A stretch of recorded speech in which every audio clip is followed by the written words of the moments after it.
Hi, everyone. Hey. Welcome to A Podcast Will Save This Relationship. I'm Josh, him. Him. Let me clarify. I know sometimes I say it too quickly. And I am the physical embodiment of despair. Damn, that's crazy. And on today's podcast, we talked about... I'm Sarah, she, her. Today, we talked about Unfrosted for some reason. It sucked, dude. It sucked. And then we talked about influencers in Palestine for a little bit. Yeah. And then we did Red stories. Yeah, stories from Reddit. Maybe not Am I the Asshole. But there were some posts from Reddit. There were some posts, potentially. I don't know. That's what I'm saying. So timestamps are down in the description, so you can skip right to it. And don't forget to... You're gonna get angry, I think. Yeah. Because I was angry this entire time for 4 hours straight. We did not warm up, so... I am exhausted. Yeah. So don't forget to smash that like button and subscribe and like and comment and share. Go donate to, we have a family that we have been adopted through Pass the Hat and Operation Olive Branch. Yeah. The card should have already popped up. It'll pop up probably now then, I suppose. It's a family of 8 doctors. They were like the last doctors out of Shafia. Yeah. Is that right? I'm not sure, but they were one of the last doctors from a hospital that got bombed. The hospital that got bombed. Yeah, so they stayed behind. They were one of the last few doctors to stay before it got raided and bombed. They are trying now to get out of Gaza and be reunited with this. Al-Shifa, yeah. Al-Shifa Hospital. So they are trying to get reunited with their family in Sweden. So please go into there if you can donate. It is $1 equals 10 Swedish kronas. Keep that in mind for the conversion rate. Yes. But yeah, please go donate if you can, and check out the other Palestinian links in our distributed community as well, and the links down below. Yes. And enjoy the show. Thank you. Bye. Bye. Free Palestine. Free Palestine.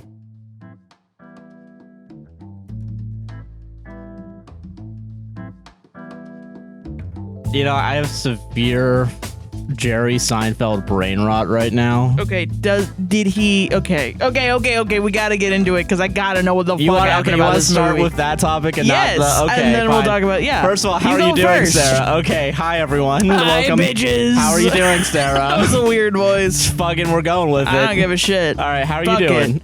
I'm fucking ready to get this shit done so I can do other things. Okay. That's fair. How stupid is it that you start a podcast and then it becomes a business and the rest of your life is not podcasting? Yeah. Like, that's really dumb. Yeah, okay. That I'm more excited to go do emails later on than the podcast itself. I've turned this stupid shit into an email job. And now I'm like, oh, I gotta get back to my emails. Gotta get back to the email factory. That's so stupid. That's so dumb. Yeah. Okay. I turned this shit into a spreadsheet Photoshop email job. Yeah. And I'm just an edit. I just edit. That's all I do. I woke up like, oh, I have to do the podcast today. That's the job. That's the job. That's the more important job. What the fuck is wrong with me? What am I doing? Or just, what the fuck is happening? I'm good too. I'm good.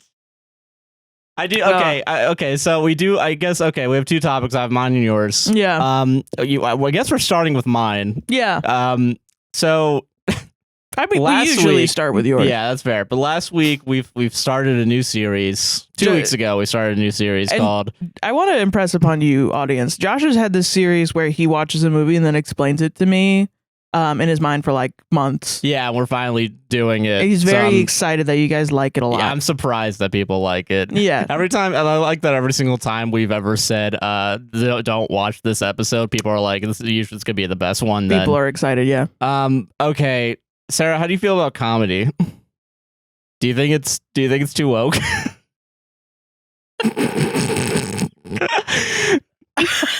Because Jerry Seinfeld thinks it's too woke. I was gonna actually answer, and then you cut me off. All right, what's your actual answer? My actual answer is comedy is at its peak right now. Yeah, okay, I can agree with that. Not in anything you would see in a movie theater. No. Or maybe even on a TV show. Or on a Netflix. Or on a Netflix or a streaming service. I don't think so, but I think there's a lot of shit you can make fun of right now. Because everything is really dire. But I'm also a little freak. And I think It's absolutely insane. Okay. The absurdity of the state of everything, and you can make a lot of jokes about it. That is fair. Yeah. And you can also do it in a nice way that's respectful of people. And no, I don't think wokeness is killing comedy. I think wokeness is killing off comedians that are dog shit. And actually, have either grown to be dog shit or have been dog shit this entire time. And I do agree with that. I genuinely do. I think there's plenty of comedians out there that are fucking like aware of social issues, because I feel like that's what a lot of comedy is supposed to be, is like especially observational comedy, like in the way that I think of like George Carlin or something, like being present to the times of like and the Jerry Seinfeld himself, people call him the king of observational comedy. And he definitely popularized it. I'm not gonna take that away. However, you have to be relevant. You have to adapt. Yeah. To the world around you. I feel like he did not. No. And I was okay. So if you don't know what happened with Jerry Seinfeld a week ago, right before he released a Pop-Tarts mockumentary movie. It's not really mockumentary, but like a fake telling of how Pop-Tarts got made. Yeah. So it's like a BlackBerry, but like also fake. It's fake, yeah. But also it's and not good. Bad. Yeah, it's not. This BlackBerry is actually pretty good. It's a really good movie, BlackBerry. Yeah, let's talk about BlackBerry again. Yeah, I don't want to talk about this fucking movie. BlackBerry was awesome, man. It was awesome. But okay, Pop-Tart. Okay, Unfrosted. So 2 weeks ago or some shit, doesn't matter. Time's a circle. Yeah. Jerry Seinfeld came out during an interview with some asshole, some paper, doesn't matter. Yeah. And was like, the extreme left and wokeness is ruining comedy. You can't make jokes anymore because you go into an executive boardroom and they're like, well, you gotta change this, and we gotta do things with test audiences, which is conflating two different issues. That one is I can kind of understand, and the other one is you're talking about wokeness and you don't even know what that fucking means. Here's the real question. Well, wokeness is the N-word. That's what it is. Yeah. That's what Jerry Seinfeld might not be thinking the N-word when he says wokeness. Probably is, though. Probably, I'm gonna be honest. But like, that's what conservatives have turned it into. And then everyone was like, oh, you just mean the N-word. And then they were like, oh, fuck, now we gotta find a new one. DEI.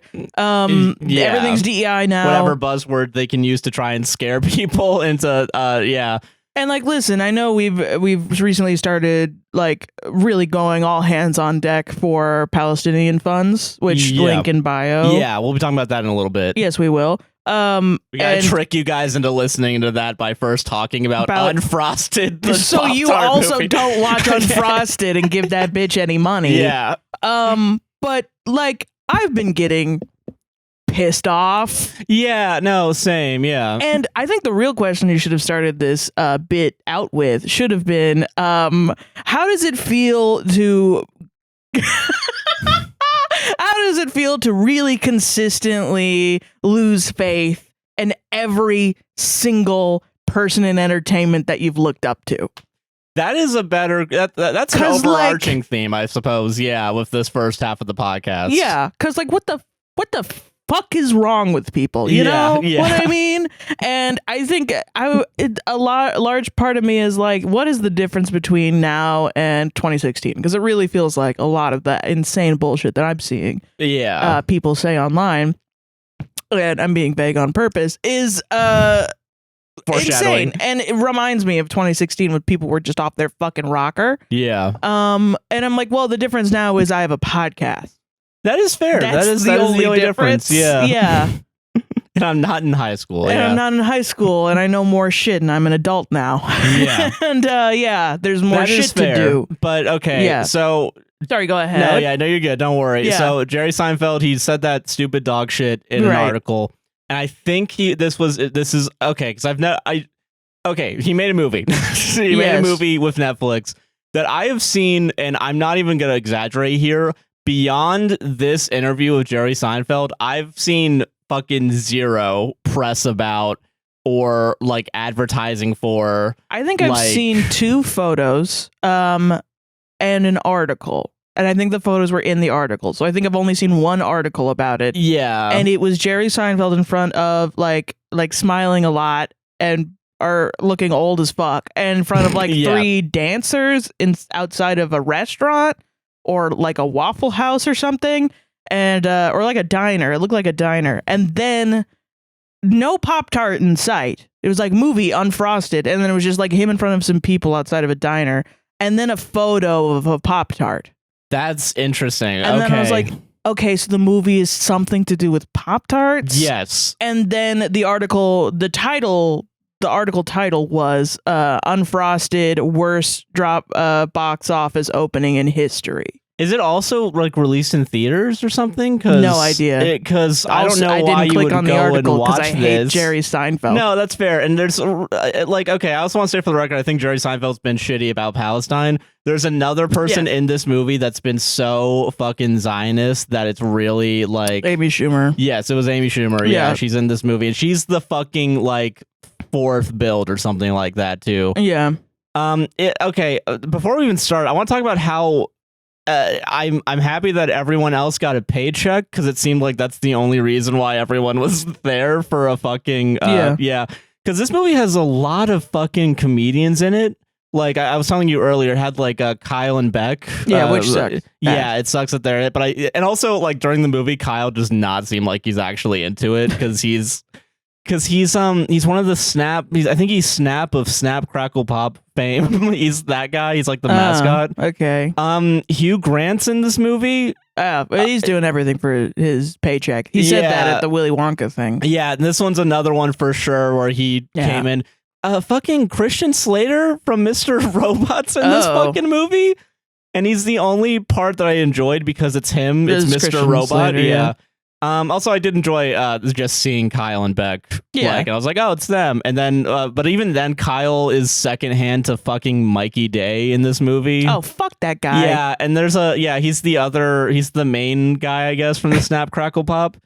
Bill Burr's in this movie. Yeah, and that sucks. It really sucks too, because I think there's potential for Bill Burr to like act. I think he's a good actor. Yeah. And I think he plays JFK in this movie. And I do kind of think he could be a good JFK if given a better script. Why is JFK in the Pop-Tarts movie? Okay, we gotta talk about Jerry Seinfeld wants us all to go back to the 50s. Well, that I knew. Yeah. So, have you seen his cars? Yeah, he wants and his comedians and his coffee. Yeah, his coffee. He wants to. Yeah, he wants to return to a simpler America. This movie. Okay. How is that not just MAGA shit? At this point, okay, yeah, I'm sorry. We have to. I'll stop being the second host of a podcast. No, I'll let you go. No, it's good. Sorry, I'm sorry. No, that's like just a meme now. It's the like, it's the person that responds to your shit with the second, like they're the second person in a podcast where like you say something, and then you just Jerry Seinfeld made a movie. Who's Jerry Seinfeld? Oh, yeah, okay. I get what you did he do? And it's like, listen. If you're mad about that, I get it, but you have to actually listen to podcasts then. I'm sorry. That's everyone. That's every conversation that exists. Yeah. So, okay. All right. So, yeah. Let's center. Okay. Back to actors real quick. There's a bunch of other ones in here. Like, the lady from the Good Morning thing with Ben Schwartz. She's in it. Oh, I like her a lot. Dwight from, not Dwight, Schmidt from New Girl is in it as well. And he's a main character, but he's giving... He's the script. Okay, we got to talk about script writing now too, because I have to say this. This movie's written by 4 people: Jerry Seinfeld and 3 writers from Seinfeld. None of them are Larry David. Oh, so the movie's dog shit. Yeah, it's also I think 2 of them worked with Jerry Seinfeld to make the B movie. The B movie wasn't bad. There were some funny parts of the B movie. When I was watching this movie, it kind of reminded me of like a Jerry Seinfeld. First of all, also Jerry Seinfeld, he has a character name. It might as well just be Jerry Seinfeld. He's Jerry Seinfeld in this movie. No one will ever look at you as anyone other than Jerry Seinfeld. Yeah. Also, for the record, did not take notes because I was too lazy. So this might be a little bit all over the place, and I might remember. I can't imagine you wanting to live after taking notes for the Jerry Seinfeld movie. Yeah. So I'm not gonna. This is a torture you put yourself under. Yes. I'm not gonna judge you. Okay, and torturing also yourself to the fullest extent of the law. Yeah. So the script's dog shit, and it feels like half baked. And the vibe I get from this movie is that they thought the premise alone would be good enough to make an entire movie about it. I looked it up. Apparently, Jerry Seinfeld has a Pop-Tarts bit, and then they based an entire movie around his Pop-Tart bit. What's the bit? I don't know. Oh, I don't. And you've seen the movie. I've seen the movie. So that means it's a good movie. Well, because unless the bit's about how they made Pop-Tarts and how they invented Pop-Tarts, I don't know what the fuck else it could be about. Okay, so because I do know how they made Pop-Tarts. I've seen the Claire Saffitz documentary, or no, she just made Pop-Tarts for like home when Bon Appetit was no, I think because this pre-canceled. She made a bunch of like Pop-Tarts for like home bakers. Yeah, but it's supposed to be about the invention of it. Like, that's what I mean. Okay, then I don't know that. Yeah, so okay, but so they decided to make an entire script about the fictional creation of the Pop-Tart in the 1960s. Okay. Having a tart with stuff in it. Yeah, it's like wow. Yeah, but it's really funny. But and that's why I think they thought the premise would be funny enough, like a Blackberry, like a the Hot Cheetos movie that they made. But I haven't seen that one. Yeah, because I don't remember anyone talking about the Hot Cheetos movie. And I think people said that one was good from what I remember. But like I guess it's supposed to be a parody of the like corporate biopic. Oh. But it's not a good parody because it doesn't... is a corporate biopic. Well, yeah. So, okay, they have, and it's because it's just a big fucking ad for Pop-Tarts, Kellogg's and Post, which are also two rival companies from my understanding, because their logos are just fucking front and center on every single thing. Like, there's so many... Okay, start of the movie. We're gonna go through this plot point by plot point as my shitty memory will remember. I watched this movie today. You did like I did watch this movie like 5 hours ago. I watched this movie. This is gonna be difficult because nothing significant happens in any of this movie. Okay, so it starts off, there's like this little kid and he's like packing up like a little go bag, like with the stick and like the handkerchief tied around at the end of it. Like a cartoon? Yeah, like a cartoon. He's holding it behind him and he packs like a lunch, and then he goes to a diner. He goes to a diner and he like goes to the guy, like he goes to the bar at the diner, and he's like, the guy running, it's like rough day, and the kid's acting like an adult who just got off of work, is like, yeah, rough day, give me the usual. And so he just gives him like a box of Pop-Tarts, and then sitting next to him, none other than Jerry Seinfeld of Seinfeld fame is like, oh, I know how they made Pop-Tarts. I know how the Pop-Tarts got invented. Do you want to hear about it? And the kid's like, yeah, sure, Jerry Seinfeld, tell me about the invention of the Pop-Tart. And I guess this is like the 70s right now is when this is taking place, like 60s, 70s. And then we go to the past, and he wants us to go back to this? Yes, yeah, he wants us to go back to... The child is homeless. That it seems like that's what they're implying. With a homeless child or a running away child? I guess so. I will say at the end of the movie, the child's parents come back. Yeah, the parents' child, like the parents of the child do come back, and they're like, "Where have you been, asshole?" And then the kid just leaves. Yeah, so he's fine. He's not homeless. He's not, unhoused. Yeah. So Jerry Seinfeld, this is my bad faith argument. Jerry Seinfeld wants children to pretend to be homeless because he thinks it's fun. Yeah, he thinks it's really fun. I'm sorry. Go ahead. It's okay. No. So we go. It's a flashback. The whole movie's a flashback, and Jerry Seinfeld he's walking out of his suburban home with the briefcase, and his wife kisses him on the cheek, and like, oh look, there's the milkman. He's giving us milk and other people milk, and I'm sitting there with a shotgun pointed at my TV. Yeah, I'm starting just visually fantasizing about having and shooting a gun. Somehow this movie's a little bit worse than Boyhood when it comes to racism, which is interesting. Well, I mean, Boyhood, they don't think they had like really outward racist elements. Yeah, but because all the it's the again it's white liberalism. Yeah, it's like a real cracker fest again because it's white suburban America, and like there are like people of color in this movie, but they're all renegated to like side roles again. Yeah, of course. Like at some point, I think there's a person of color that's like the Kellogg's CEO's assistant. Yeah. The guy, there's a guy from the Daily Show. I think he's Asian. Shows up for 3 minutes, but he's like literally just like a NASA scientist.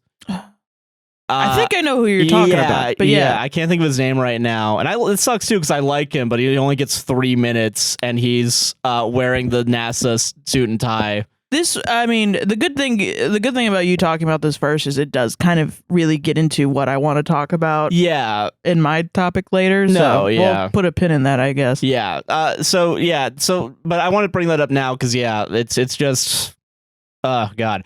Okay. Yeah. So the whole plot, here's the setup is that this is taking place in Battle Creek, Michigan, and the two cereal giants posting Kellogg's, and they like in the fucking movie they show it off like they both have the two large buildings, like the office buildings, and they just have their logos back and forth. Yeah. And Jim Gaffigan is the other guy. Is Kellogg's. He is Kellogg. He is Kellogg's. He's Mr. Kellogg. Yeah. I mean I would expect him to be the head of a food corporation in a comedy movie about food. Yeah, so like, and it's like his perfect role. Yeah, and Jerry Seinfeld works underneath him, and like they make a bunch of jokes about like the 50s exercise equipment where it's like him sitting on a rotating cylinder with bumps in it that Jim Gaffigan sits on to lose weight, I guess. And that's the joke is that they had these in the 50s. That's really funny. Remember the 50s? That's a really funny joke that isn't stolen from really good and funny. Tomorrowland in Disney World. Yeah. So, okay. And then basically like we get introduced to Hugh Grant, and Hugh Grant's like a Shakespearean actor, but he's doing the Tony the Tiger, and he comes up with the "They're Great" slogan. And that's the joke is that originally the slogan was going to be "They're Good" or something. And then, and then Hugh Grant says, I don't know, as like an offline, "They're great." And then they're like, "Oh, use that." And I'm Jerry Seinfeld, use that. And then they use that, and then Jerry walks away, and then he's accosted by the Snap Crackle Pop mascots, which is Kyle Mooney, Mikey Day, and Third. Yeah. And yeah.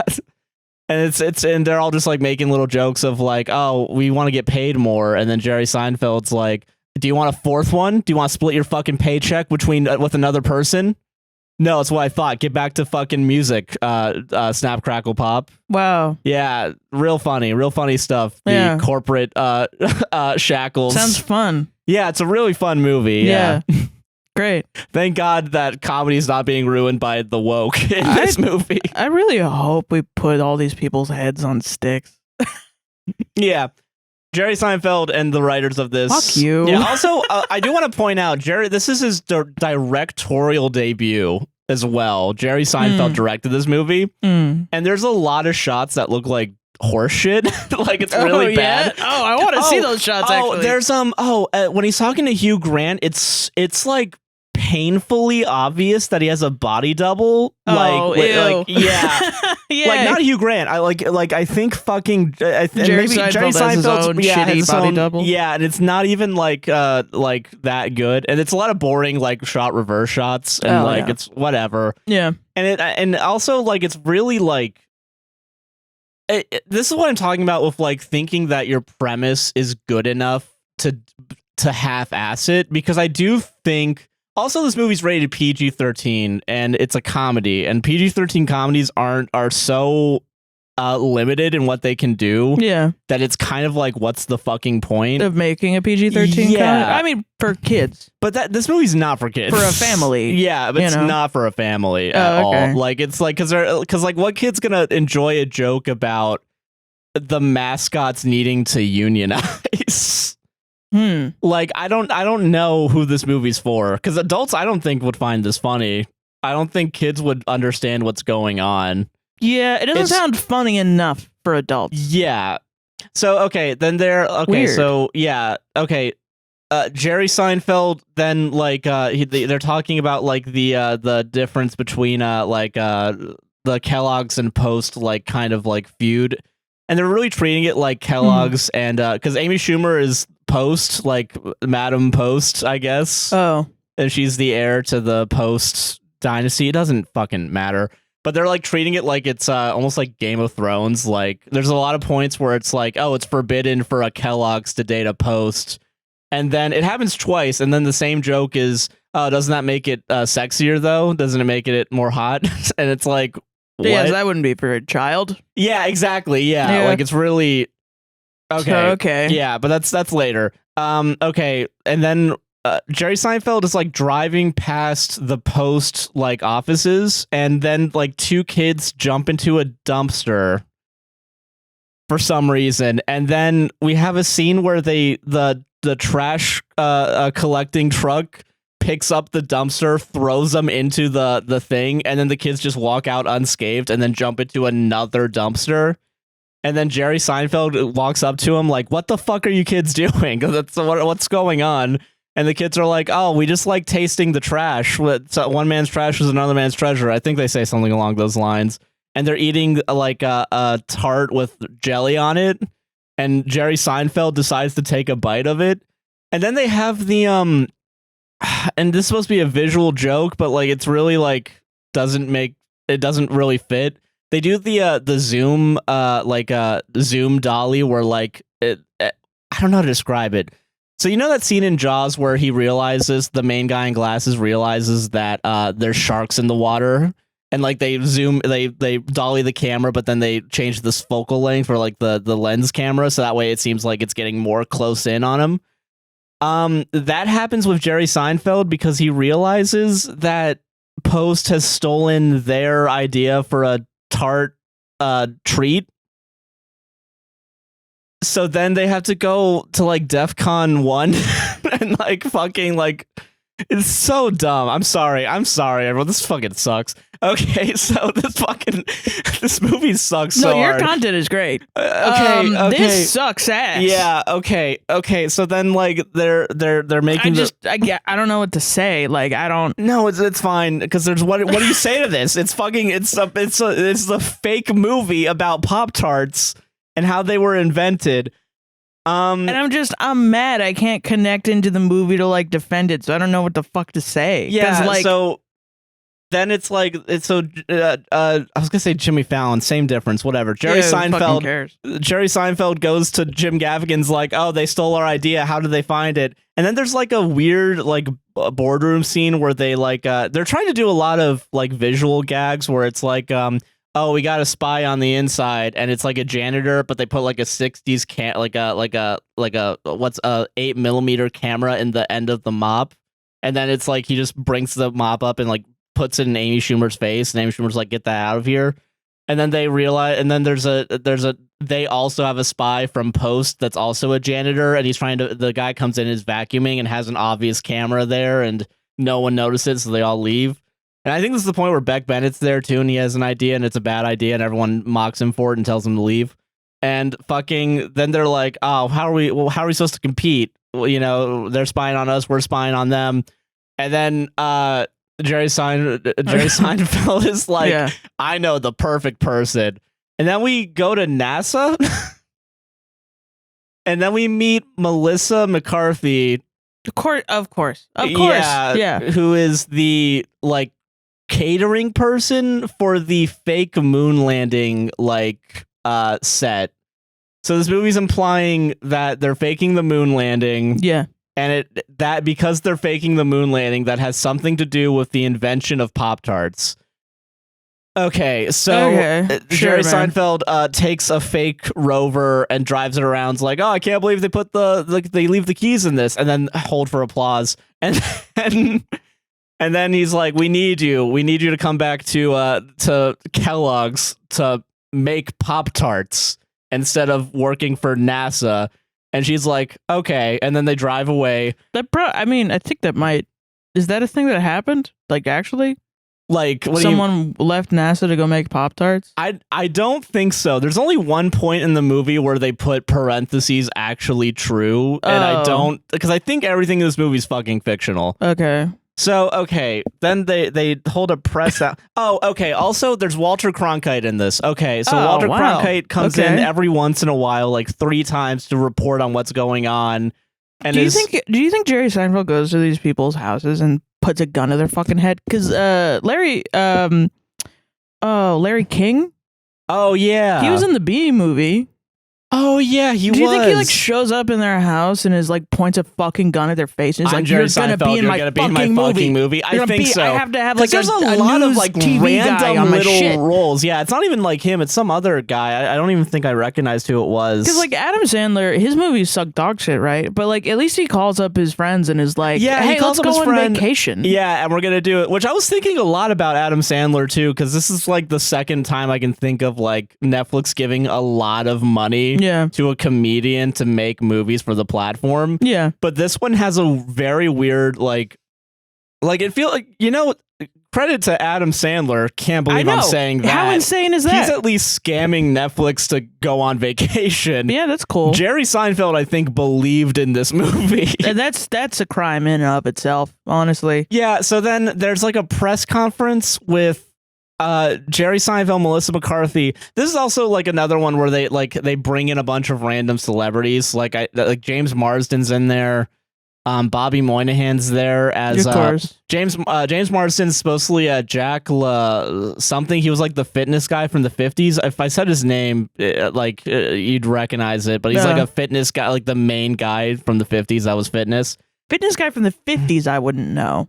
It's like Jack LaManque or something, like some crazy, like it's a LA name. Yeah, something like that. I'm thinking 80s. I know who you're thinking of. Yeah, with the leg warmers and the poofy hair and stuff. Not him. No, this is So okay, it's him. Bobby Moynihan's Chef Boyardee.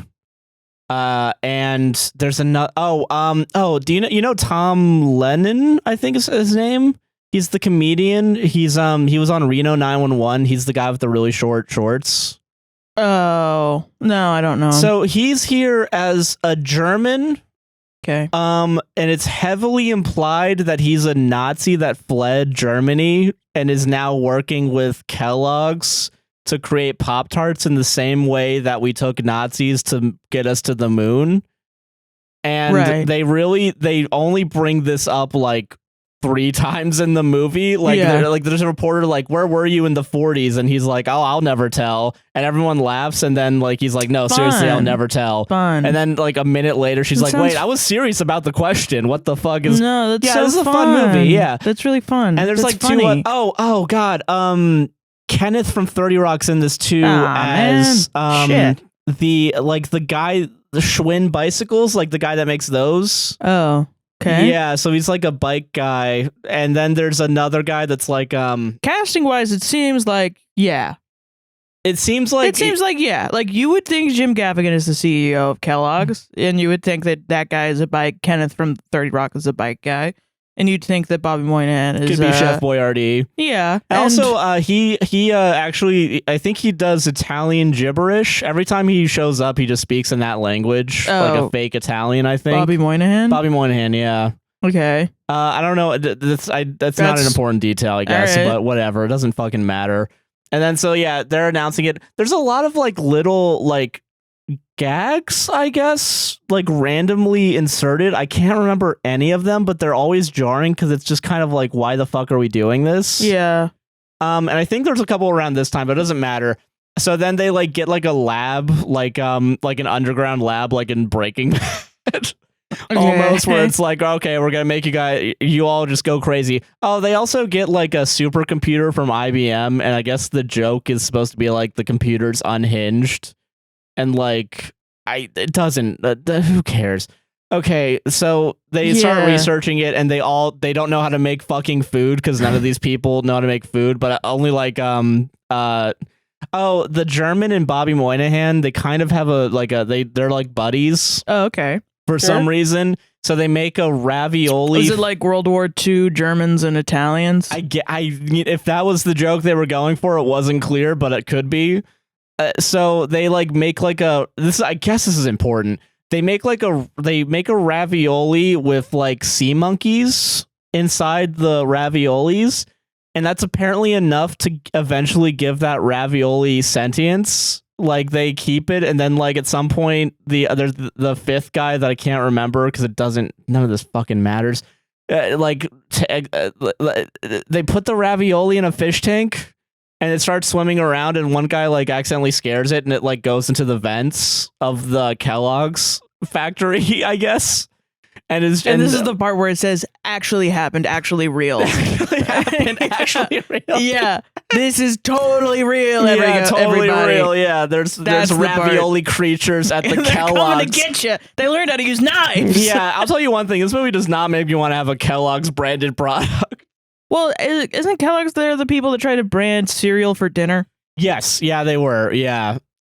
So we should be boycotting them anyway. Yeah. But okay, so at some point they have to like, in order to beat Post to like releasing the Pop-Tarts, because at some point Post is like, oh, we have our own Pop-Tart and it's releasing next week. So now there's a ticking clock, I guess, of like, oh, we gotta get this figured out. But like no one made anything for the Pop-Tarts because like the Schwinn guy just made another bicycle because that's all he knows how to do. And they made the ravioli sentient creature because that's all they know how to do. Yeah. And like there's a couple other things, and then they're like, oh, we can use a little bit of everything, like, you know, we can make like the ravioli, we crimp it on the sides so the jelly doesn't come out.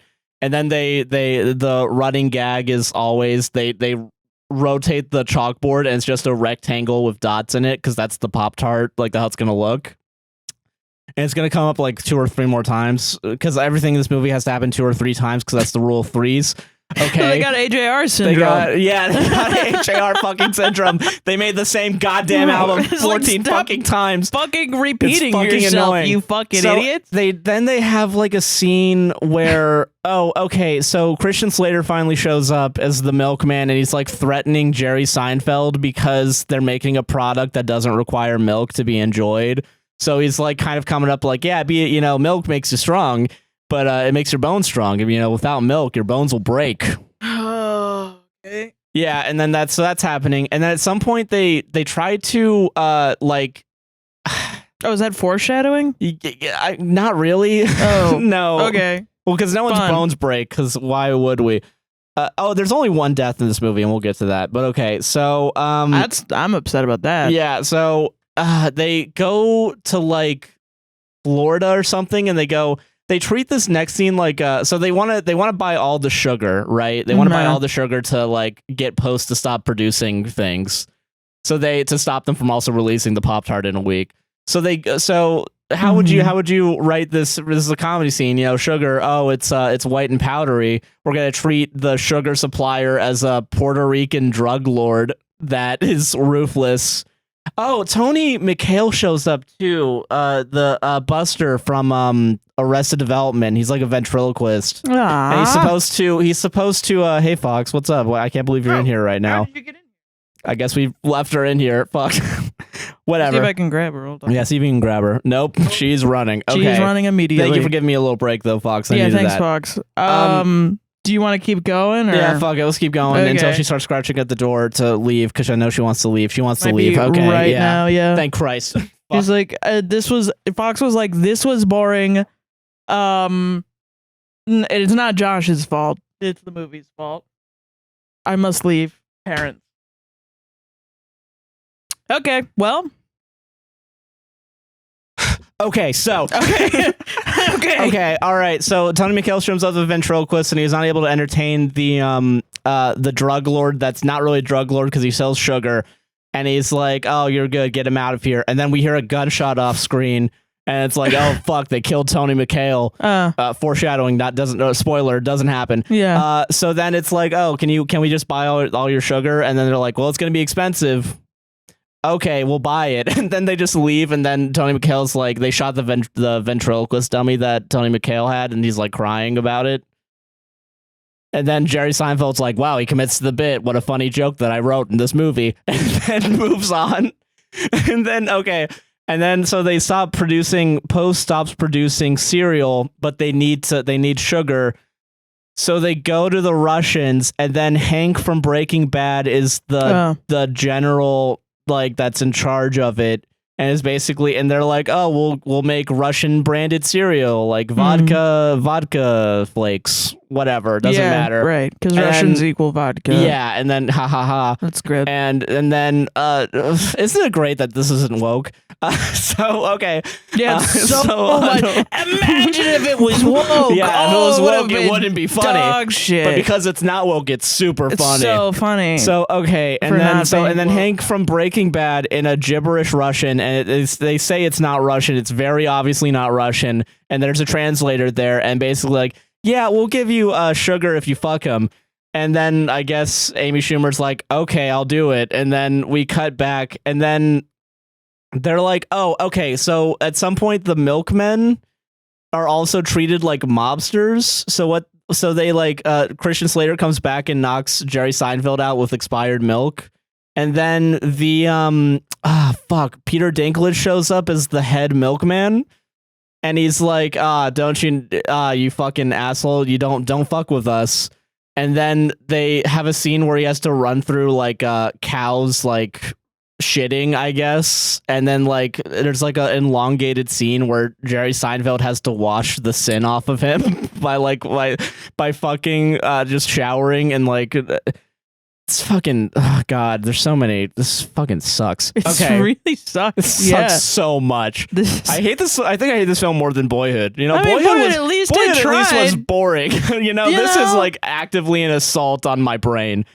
Okay, I guess that's a conversation. A mid-dramatic movie versus a unfunny comedy. Just bad comedy. Because it's a comedy that's so, like, I say that it's mid and it's not so bad that it's funny. Because there's that bell curve, of like, I think it's a movie is so terrible that it actually is genuinely funny. This is just they try to be funny, which makes it not funny, and how bad it is. And the high production and whatever. So they're like at Jerry Seinfeld's house, and like he's I guess this is an important detail. He's out of the shower, he's just wearing a robe, and then a fucking military helicopter lands on their front lawn, and Jim Gaffigan to Jerry Seinfeld's wife is like, "Oh, it's gonna ruin your lawn, toots."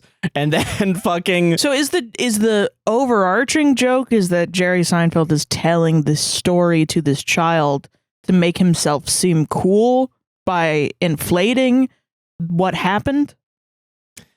I know. Okay. Because I mean, that would be a concept. I guess to spoil it, it's revealed to be a true story, quote unquote, in the perspective of the child, because at the end of it, when the child's parents return to him, Jerry Seinfeld's like, yeah, I just made that all up, and then the child walks away, but he turns around and in Jerry Seinfeld's like suit pocket, the ravioli guy comes out for a second. Also, the ravioli guy learns how to talk. Nothing else comes from that at that point, but that's later. And then the kid's like, "Oh, so it was real." And then roll credits, but that's later. So yeah, your face is saying a lot right now, Sarah. Okay, go ahead. No. So okay, and then this is when so then Bill Burr shows up as JFK, and he's like, "Oh, we can't have communist sugar being used to make breakfast cereals. What's the state of the Pop-Tarts?" And then they're like, "Oh, we have a graph, and it's just the rectangle." And Bill Burr calls them out for being children, and then it's like, "Well, get on it," and then leave. Also, there's a joke, I guess, where Jerry Seinfeld wears the suit of Taft, and it's funny because it's an oversized suit. Because Jerry Seinfeld, skinny, Taft, big. And then then they go back to making the Pop-Tart, and I genuinely can't remember right now what else happens. Hold on.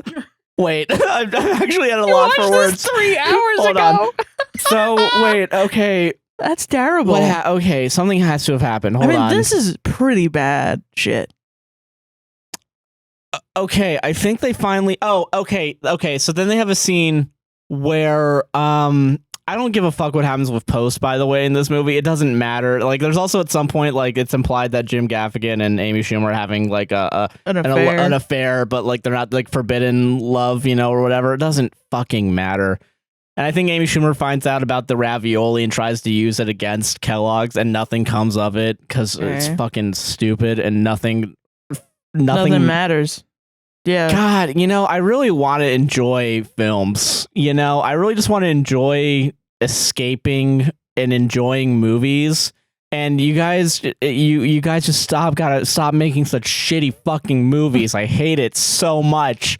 I hate this movie so much. I'm crying. I know. I see it. Okay. Yeah. So then they have like a weird okay, hold on. This is how, like, if you were ever like, Sarah, no, don't read a 10-hour wolf story to Josh. He's going to be tortured. No, I torture myself. I do it to myself. I hate myself more than anyone else on this planet ever could. Okay. He loves it. Okay. And he loves making you guys laugh by torturing himself. Okay. All right?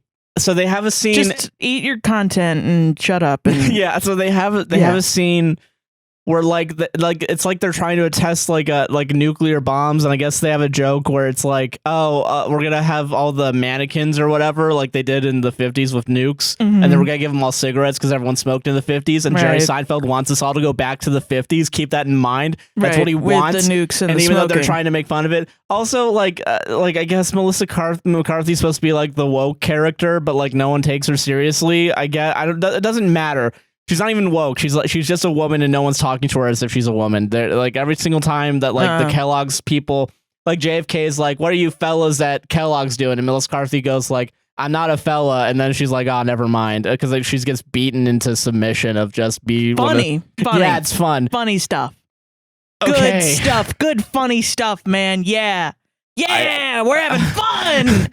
So and then there's so there's a scene, and then it's like Kenneth from 30 Rock wearing like the like a heat suit, and is like entering this fake kitchen with the mannequins all smoking to put in the Pop-Tarts into a toaster, and they're all freaking out because he's putting the toaster to like 8 or 9, and then the Pop-Tarts they taste good. He takes a salmon out, they taste good. And then at some point, like he walks in because he's wearing the suit, and like they have like an oxygen tank, and it says on it flammable, be careful. And so if somehow it gets detached, it doesn't fucking matter, and then he just explodes like a nuke. Kenneth explodes. Kenneth from 30 Rock explodes because his oxygen tank fucking goes crazy, and then for like 1 second over the heat of the toaster. So I guess it just combusts immediately. And so there's a huge fucking explosion, and then they have a gag like funeral scene where like the guy from Review. I don't know if you remember this show. I think I showed you a little bit. That was on Comedy Central. Andy Daly, something like that. Maybe, I don't know. He's they also make fun of Quakers because like, there's a scene early on where they have like a cereal awards show, and Kellogg's wins everything, and that's like the sign of like, why is Post so happy? They lost everything, and then Jerry Seinfeld's like, they're up to no good, and that's why he goes to the factory. Okay, so Andy Daly as the Quakers from the Quaker brand is like, we're gonna bury you with full cereal honors. So they just pour a bunch of cereal and milk into his grave, and his wife, the only straight character, like as in the straight man comedy trope where it's like the person that reacts to all the wacky shit going on, is like, why are you guys doing this? This is my fucking husband. Why are you putting cereal and milk over? And no one's giving her any time of day because it's the 50s. And yeah, fun. I want to go back to there. And Jerry Seinfeld's like, I don't know who did this. I don't know what's going on. Whatever. I'm Jerry Seinfeld. And then like Jerry Seinfeld recognizes the Puerto Rican sugar dealers and the milkmen and the Russians are all looking over him, and they're all like, oh fuck, we gotta get these Pop-Tarts out now, you know? And so then there's like a 20-minute scene where they're talking about, what do we fucking name this thing? So they invite the 2 dumpster diving kids back, and they're just like, you guys just have to like, it's there. And then like it's a boy and a girl, and then the boy like knocks himself out on the ass cylinder workout machine that Jim Gaffigan uses. Right, because you set it up in the first act. You gotta pay it off in the third act. So then so then what a critical misunderstanding. Yeah. What a absolute critical. You've been in this industry for how many fucking years, and you can't even write a fucking funny movie? Yeah. Fucking idiot. Yeah. What's wrong with you? So then it's like right there because they accidentally write out like an acronym that would fit with Pop-Tart, but it's not really Pop-Tart. It's Pop-Tart backwards. So Trat Pop, I think is what they call it at first. Like, because and the scene's like supposed to be like, oh, isn't it ironic? We know it's called Pop-Tarts, but in reality they call it Trat Pop. Oh, and this is why I had to bring up Walter Cronkite, because they're gonna release it, right? They're gonna release the Pop-Tarts, and Walter Cronkite's announcing it. Oh, and every time Walter Cronkite shows up, after they're done doing like a news segment, he brings up like a toy from the 50s. So like the first toy is like the thing that's like 2 rods, and you spin the thing around it, and it always comes back to you or whatever. The fuck. Yeah, that thing. And the second one's like X-ray glasses, and he's just like, I'm Walter Cronkite, I'm wearing X-ray glasses. Because they're in the cereal. Yeah, exactly. Cereal toys. Yeah, exactly. Yeah. And so then in the third one, they set it up as he has silly putty, and he uses he puts it on the thing that says Pop-Tart. I don't think I ever got silly putty in a cereal box. This is why we got to go back to the 50s. Yeah, no, I don't think they're in cereal boxes. No. I think they're just toys that were there in the 50s. They had like little plastic things with the balls, trash. And the maze. Yeah, they put plastic trash. Yeah. So yeah, it's not even shit that you put in cereal. It's just random fucking. It's like Stranger Things. The 3D glasses were, and the decoder ring. But like the other two things, not. It's like fucking Stranger Things. Okay, it's like Boyhood in the same way that they're really trying to pull at your fucking nostalgia strings. I mean, fucking it sounds dog also shit. not. I mean, it sounds like they live in a separate universe also, yeah, like it's not very reminiscent of the 50s in any way that it's probably like someone who lived in the 50s would recognize be like, it. Yeah. Oh, this is the 50s. Okay, yeah, because like Stranger Things, people that were born and like had most of their childhood in the 80s were like, that looks exactly like how it feels. Yeah, but it's not like that at all. No, yeah. Oh, okay. So the reason why also they allude to the Cuban Missile Crisis being about sugar, because I think at some point Kellogg's is like, oh, we'll stop taking all the sugar because we can't even afford it, and then that's what causes the Cuban Missile Crisis to end. Because that I don't know too much about the Cuban Missile Crisis. I'm gonna be fucking for real, so I don't know if any of that is true at all. No, it was. Okay, yeah, great. No, cool. None of this is real. Okay, so, okay, all right, so, okay, fucking, so okay, Walter Cronkite uses silly putty and he puts it on the text of the thing, and then he loses the paper during the report, so he just reads it off the silly putty, which gives it the name Pop-Tart. And then the Kellogg's is like, can we do that? And then the assistant's like, yeah, it sounds good to me. And then he's like, all right, change the boxes, whatever, nothing matters, just fucking do it. And then they win the Pop-Tart war because Post also releases theirs, and it's called like Squarecles or something. Not that. But like no one buys it, and there's like a scene where all the kids like fucking kill people to get the fucking. That's not what happens, but what about toaster strudel? It's not brought up at all, I guess. I don't think. I mean, growing up, that's Pillsbury, and we didn't get the rights for that. Well, I'm gonna say, like, growing up, I mean, Pop-Tarts were fine. Yeah, they weren't my favorite because toaster strudel was hot. Existed, yeah, but no, it's just Pop-Tarts and whatever the fake one that they made up that Post has, which I think is also based on a real one, but they don't name it after the real one. It's stupid, and it's a smash hit, and everyone wins, and everyone sucks Jerry Seinfeld's dick, and then like. I don't think anything else important happens. I think it's just, at that point they made the Pop-Tart, and so we oh god, okay, before they named the because there's another cameo too. They brought John Hamm and the other guy from Mad Men. Of course it's John Hamm. Yeah, they brought him back just to play their characters from Mad Men. Yeah. For like 2 things. Oh, and also Fred Armisen's in this too. Oh god, I forgot. Okay, side plot that's happening. Okay, before all that happens. Yeah. I need to talk about this too because it's important, because it just pisses me off. So at some point, like Hugh Grant starts getting like more annoyed with Jerry Seinfeld because like they're not giving them any, Hugh Grant's like, hey, can you put fucking cooling into my fucking mascot suit, please? And Jerry Seinfeld's like, yeah, we'll get people in the lab to do it. And then Jerry Seinfeld 3 sentences later to someone else, there was no lab. We're not going to work on that. And then Hugh Grant comes and's like, hey, this space where you guys are inventing Pop-Tarts, I'm supposed to be using that to do my Shakespearean acting rehearsals. And then Jerry Seinfeld's like, no. And then at some point Christian Slater like is at the bar. They do that, you know that scene in Fallout where it's Walton Goggins and the other guy at the bar, and Walton Goggins like, I don't know about this communism thing. Yes, it's kind of like that scene because like it's Christian Slater's like trying to convince like Hugh Grant to fucking like be like, hey, you actually have all the power, you know that, right? So they start like they basically cause a protest, unionizing, yeah. So like they go on strike, all the mascots go on strike, and then at some point, I don't know what causes them to like start really revolting, but like I don't even fucking remember right now. God, this movie fucking.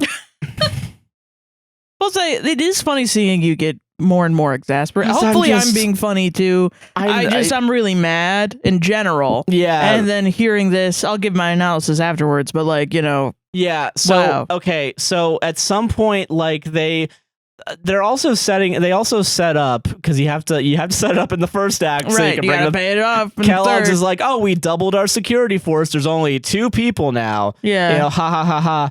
And then at some point, they like really start going after Kellogg's. So they have a January 6th like insurrection scene happen. Wow. Where Hugh Grant dresses up like the QAnon guy with Tony the Tiger. So the people that want to unionize are like MAGA, yes. Are like MAGA insurrectionists. Apparently, yeah. Traitors. Yes, yeah, apparently. Right. Traitors to Kellogg's. Yes. So America. Yeah. Right, okay. Yeah. Good. Don't read into it. It's comedy. It doesn't mean anything. We don't need to get political with comedy. That's woke shit. Here's an insurrection at your Kellogg's company. Yeah, so then so that happens, and so Fred Armisen, Cuban Missile Crisis. Yeah, because then they have Fred Armisen. Fuck you. Oh, because they have Fred Armisen, he's like an FDA official, and they have to like certify the Pop-Tarts as being edible, is what it is. So they're trying to like, so as he's like trying to like stamp the FDA approved thing on Pop-Tarts, that's why the insurrection's happening. They're trying to stop the steal, I guess. Okay. So yeah, and then it's like, and then but they stamp it, and so they're like, oh, I guess we're done, and so they just walk away, and it doesn't. Okay. Man. Okay. All okay. Right. So. Then they release Pop-Tarts and everything's good, and then there's like a 5-minute post like movie scene after the kid is like, oh yeah, that all happened, and then the ravioli, and the kid's like, wow, like that, yeah, kind of, yeah, and then they say that that ravioli and not ravioli, the ravioli became an angsty teen to the parents of the Nazi and Chef Boyardee. And the fitness guy and another guy made 2 separate stores. One, and I think the line is, I thin them out and I fatten them up, because the other, it's like a fitness center and then like a candy store right next to each other. And then no, Schwim died. Oh, the computer, like, because the computer's arc is like, it's a crazy computer and it's like a bad AI, so it has like a Rambo Vietnam scene where the computer rises out of like the lake and just has a fucking machine gun and the Rambo clothes on it, because it's a reference funny. Mm-hmm. And it could be funny in a better movie. It could be funny in a better fucking movie, yeah. But like and then this is like apparently the only real thing is like the Post CEO is like one of the first female CEOs, and she made Mar-a-Lago specifically as like a testament to feminism, apparently. The resort where Donald Trump resides? Yeah, apparently. I haven't looked into it, but that's the one point in the movie where it says that actually happened. That's real. I mean, there's a lot of shitty shit in Florida that was made for feminist ideals or whatever. So it probably might be true. Like, who cares? FSU was a women's college. Oh, really? Yeah, but when they had to like segregate not segregate, but like, you know, well, kind of, but the genders. like women weren't allowed to go to college, and men were. So then women had to make their own colleges. And that's how FSU started. Wow, what a fucking shame that college ended up as. Jesus. Yeah, the place where a lot of people get raped a lot. Yeah. A lot of women get raped a lot. And yeah, so they have like that scene where it's like the fake, like, oh, here's where they are now or whatever. And it doesn't fucking. Fun. And then like, Jerry Seinfeld still is a white suburbanite in America. And then I stopped watching at this point because the credits do the thing where it's, and I think in some movies this is okay, in some movies this isn't. This movie I don't give a fuck about. Yeah. But they do the thing where they show all the bloopers during the credits. Oh yeah. Yeah, but like I usually like that. I usually like it too, but like there's nothing in this movie that made me laugh. So yeah. Yeah, it's so that's Unfrosted. Oh, they also make a joke, because I'm saying it because it's in the title now, but they make a joke like, oh, maybe we should put frosting on it, and Jerry Seinfeld's like, nah, that's stupid. And then you laugh because, oh, Pop-Tarts actually have frosting on them now.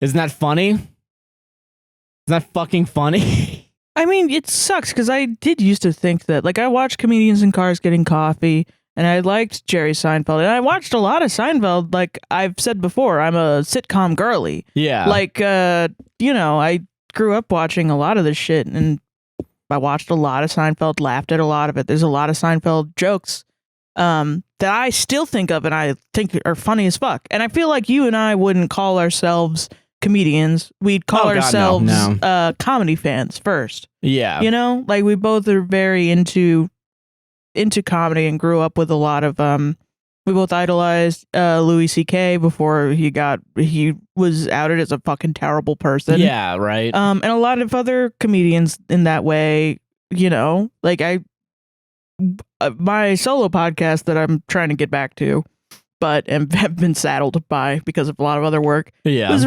created because mostly I loved listening to Mark Maron and Bill Burr's solo podcasts. And these are the people that determine what gets made. Yeah. These are the people. These are the gatekeepers, yeah, of for like entertainment. Entertainment, yeah. And they're not fucking funny anymore. And I don't know. I mean, maybe it's brainworms or something, or lead poisoning, or I don't know. But I just fuck these guys, man. Like you have not, it just feels like they haven't spoken to a human being in the past 10 years. Yeah. Yeah. Because everyone would tell you that this shit is not fucking funny. This shit is not funny. I don't think it's funny for someone that isn't politically minded either, because it's stupid. What's the point of it? I was even like, you know, because like I've been thinking about the state of like observational comedy and shit. How it's like, because I've been watching a lot of Northern Lion, and he gets compared to Jerry Seinfeld a lot because he does a lot of observational comedy. And I've kind of been like, a lot of it is just making up a guy to get mad at. Yeah. Like a lot of bad observational comedy is making up a guy, getting mad at him, and then talking, like essentially just dressing him down and bullying him, the man that you created in your mind. Yeah. Which can be really funny, because I think a lot of people find absurd anger really funny. Yeah. No, I think there's ways to do that kind of. It just sucks though, like it needs to resonate with the people though. That's the thing. Yeah. Like that was what made Jerry Seinfeld so big, is a lot of people were like, that is like that. And you know, there was that joke of and a lot of people love observational comedy. Memes, that face when whatever, top text, bottom text, and then people would be like, oh yeah, that's true. Yeah, even stuff that we would see as acquainted now, like 10 fucking years ago, people were still doing that. People were eating that shit up because it's one of the easiest ways to connect with comedy. Yeah. And that shit is out of the fucking window because there's fascism again. And it's been here this entire time. Yeah, slowly like seeping in. I need a drink. Sorry, hold on. No, you're fine. You've been talking for a lot. And you've been saying a lot of bullshit. And I'm sorry that you watched that shit. This is going to take 2 fucking hours this time to talk about. Yeah, Jesus. I mean, that's the only good thing about this one. Yeah, it's shorter. 1 point to what's it called? Unfrosted for being only an hour and a half. Thank you. Christ. Thanks. Jesus Didn't Christ. waste my entire fucking day. It just sounds like, so Jerry Seinfeld made a movie where he plays a character. He plays himself. And where he lies, manipulates, and abuses a bunch of people who are selling their bodies and souls and likenesses to a company that is capitalistic and fascist in nature, and then also a lot of other stupid racist shit happens, like the Puerto Rican sugar seller and the Russian guy and the vodka flakes or whatever, and it's all going towards a company that wants to sell you cereal for dinner. Yeah. Yes. Yeah. Meanwhile, on my TikTok, and I'm not even talking about Palestine and Gaza right now, I'm just talking about the cost of living crisis and housing. Yeah. I've been thinking about how, because I follow a lot of like cooking videos, and I also, I crochet and I knit a lot. Yeah. A lot of my videos have slowly turned into, here's the most decadent meal that you could make on a budget or whatever, to here's how you make bean soup. Here's a lot of beans and rice because it's really expensive. Groceries now. Oh, I used to make things with eggs, but now they're too expensive. So all I eat is beans and rice. And here's a bunch of things that you can do with beans and rice. And clothes are too expensive now, and a fucking company that makes clothes is using shitty fucking labor, and the only clothes that you can get in your size are made by like abusing people and children. So here's how to make your own clothes, and that's fun. That's fun, man. Get every single comedian that you possibly can that wants a paycheck, wants to sell their soul, to promote like 7 companies.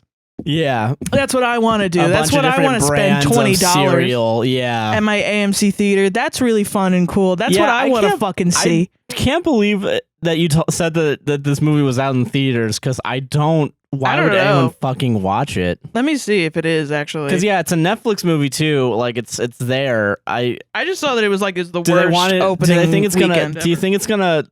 They released it in theaters so that it could win Oscars, because it's not gonna win any awards. If anything, it'll probably get some fucking Razzies. I don't even know if they still make those, because I think they've slowly slowed that down.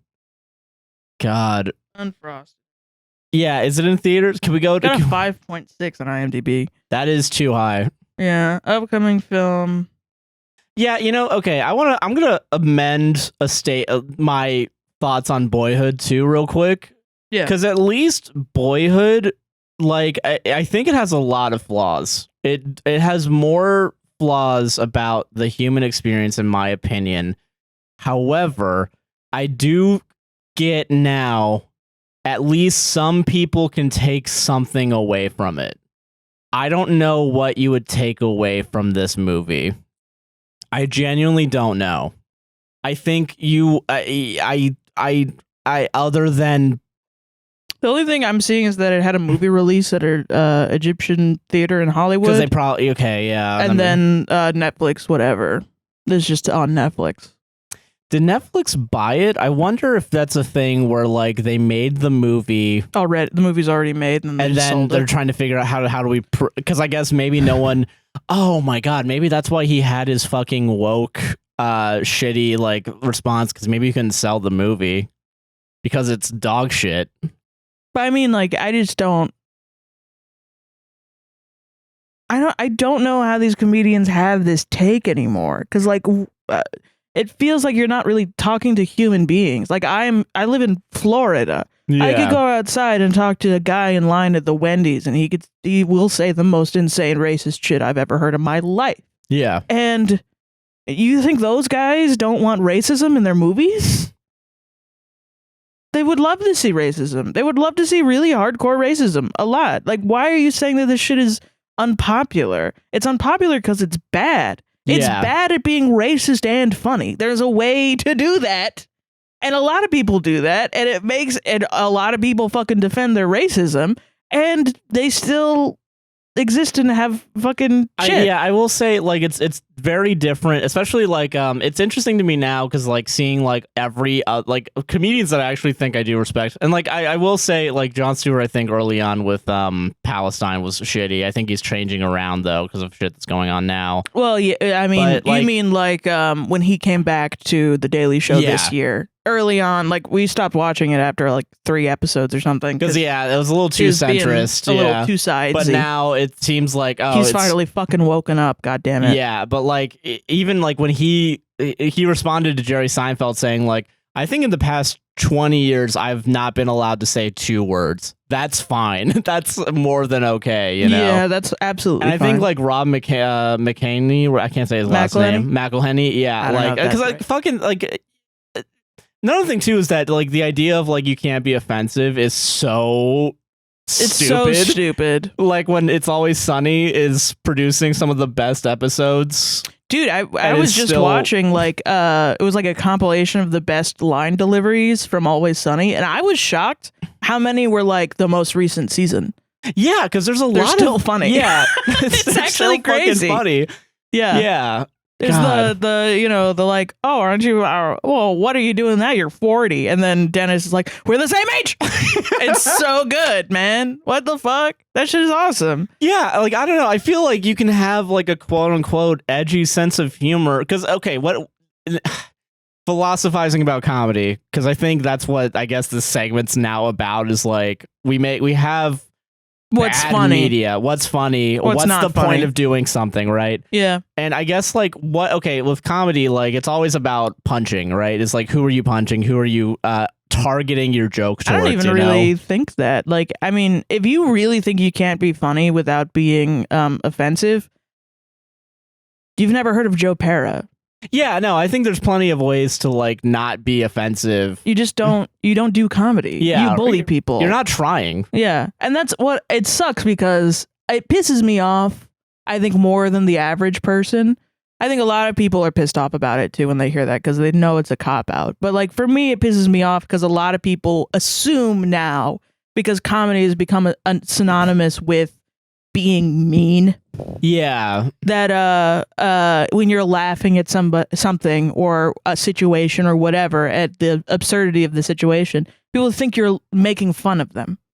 Like people immediately assume that. Like how many times have we made a fucking TikTok about Reddit where we're cracking up because it's late in the podcast and we're delirious and it's probably like fucking 10 p.m. and we have to go eat dinner and do like 4 more hours of work. Yeah. And we're pissed off and we're reading a stupid fucking Reddit story about some guy that's probably fake. And who cares? And our lives are jokes. Yeah. And that's why we're laughing. And people are like, you're bullying the person that wrote the story.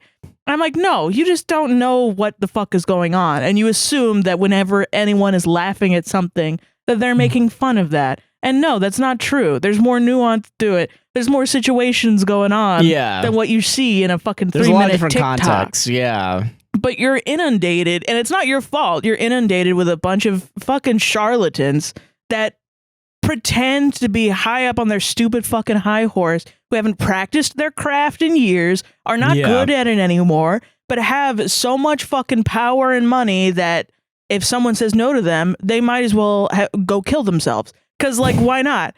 Oh, you said no to Jerry Seinfeld? What the fuck is wrong with you? You're never working in this town again, actually. Yeah, and that's what I want to talk about. Because, like, Ayo Edebri, that person, she was on The Bear. Yeah. She had a podcast way back when where she was talking about how J-Lo can't sing. J-Lo can't sing. J-Lo cannot sing. It is an obvious... It's very obvious to everyone involved. J-Lo's fucking insane. She had that stupid ass movie that everyone dunked on where she was like, oh, my hair's so crazy, me running up and down the block. Yeah. And, you know, she was talking about her bodega shit and it was so vague. People from New York were like, that's not a real thing. But anyway, J-Lo, yeah. So she said that J-Lo can't sing, which is a truth. And then she got on SNL and then J-Lo was the musical artist and she had to she like apologized in some of the sketch. Her in like sketch specifically. She shouldn't have. Fuck J-Lo. Fuck fuck all that. Fuck the shit that you have to do to get into this like club of stupid fucking comedians that aren't even fucking funny. I hate it. I hate the idea that you have to play the game, because what is the game? It's don't say anything about Palestine and Gaza. And kiss everyone's ass. Kiss everyone's ass all the time, and maybe someday we'll give you a fucking role in a Jerry Seinfeld movie where you'll explode. Yeah. Because we hate you and you're never going to be like us, because you weren't born into it. You weren't born early enough. You weren't born funny enough. You weren't born in the right place in the right time. So, like, you know, you have to like constantly do our bidding and take on like if you don't eat my shit, I will not look at you. Yeah, like, how dare you say anything bad about me? Otherwise, you're going to be blacklisted from the entire industry. Yeah. And then Tina Fey went on a podcast with I forget his name, the Asian guy on SNL. Oh, Bowen Yang? I know his name. Yang. Yeah. I think he's funny sometimes. I think he can be funny sometimes. I think on SNL, something about SNL recently has been draining everyone's comedy, or they really like typecast you on SNL. Well, they also did like a lot of weird Israel things, like really weird Hamas Israel. Oh yeah, I remember that one that they did with Timothy Chalamet. Yeah. Yeah, and I've pretty much written off the entirety of SNL. And fair. Honestly, probably correct. So, yeah. I don't have the time and energy to watch these people be like funny 20% of the time. I just don't. Yeah. But yeah, Tina Fey was on his podcast, and she was saying like, oh, you know, nah, honey, don't, you know, Avery, you have to, you know, blah, blah, blah. Don't talk shit about these people, because then, you know, someday you might be famous and then you have to be in his movie, and then they're going to, you know, they're not going to like it. So blah, blah, blah. And people were like, yes, Tina Fey, yes. You know, you're saying the shit that we all want to know. No. Hard disagree. I'm going to be honest with you on that. Listen. Fuck you. Fuck you. Fuck you. Fuck you. Even if it's a joke, even if you're calling it out, fuck you, man. Yeah. You're part of the fucking problem, dude. Yeah, if you're going to be your own little gatekeeper, yeah. Also, didn't Tina Fey, she remade the fucking Mean Girls movie that everyone fucking hated too, right? Yeah, the movie musical thing. Yeah, because I know that one didn't get well received. The Mean Girls, yeah. Yeah. Yeah, it's like all these old people need to shut the fuck up. You do. Yeah. Because you're not fucking funny. If you're gonna be the like head honcho or whatever, and you're gonna put out the content, and you're gonna be like, no, this is my tribe, and you need to pay pittance to get in. You have to make good content, dude. Yeah. I'm sorry. I don't fucking want to worry. I worry that if the content that I make is good enough. Yeah. No, same. No, I think, and it's like... people are watching it for free. What the fuck is wrong with you? That you're going to sell this stupid fucking Pop-Tarts movie, and Netflix is like, what, like $20 a month? Yeah. That's not worth so you can that watch money. The fucking... So you're going to watch essentially an ad movie for an hour and 30 minutes? Yeah. What's the point? Fuck yourself. Why? You're not even making art at this point. You're not even making comedy. You're making an ad, yeah. You're making just an ad that's not even funny. You're putting, what if we put an AI, a little, you know, what if we animated a ravioli into the movie? And it talks. Kids will love it. I don't know who this movie's for, but yeah, fucking, it's stupid. It's dumb as fuck. Don't watch it, I guess. If you wanted to know what was in the movie, there you go. Don't watch it, Don't watch it. Honestly, fuck Netflix, too. They put a bunch of bullshit on their fucking website. Yeah.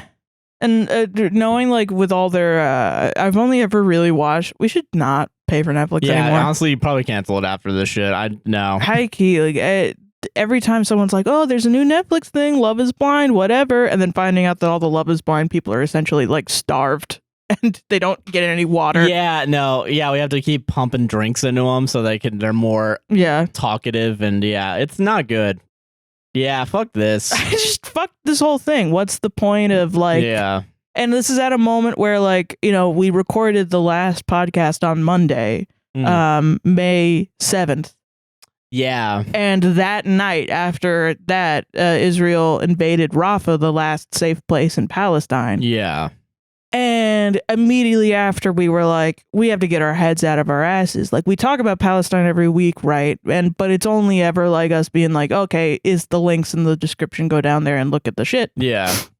And, you know, sometimes I'll go off on a rant about it because some new shit will happen, because I do read the news and I do talk about it. Yeah. And I was like, I have to get my fucking head on my ass. I have to actually fucking start doing real shit. Like, I have to up my shit. I've been feeling guilty about not doing enough. And immediately, because we had a merch drop that was going to come out on the same day as this last podcast, and I was like, fuck it. I was going to do this for like money, for more profits for us, because the government is going to fucking take away 75% of our fucking income. And I don't want to go back to work, but I guess I will have to if they do that. Yeah. And I was like, fuck that. I'll go back to work. I don't give a shit. I don't give a fuck. What am I doing? What's the point? What's the opposite? What's the other part of it? Oh, I have to cling on to this, these followers, this power, this number, this whatever, this merch, this the advertisement, these skills or whatever, just to like possibly maybe talk to a celebrity one time.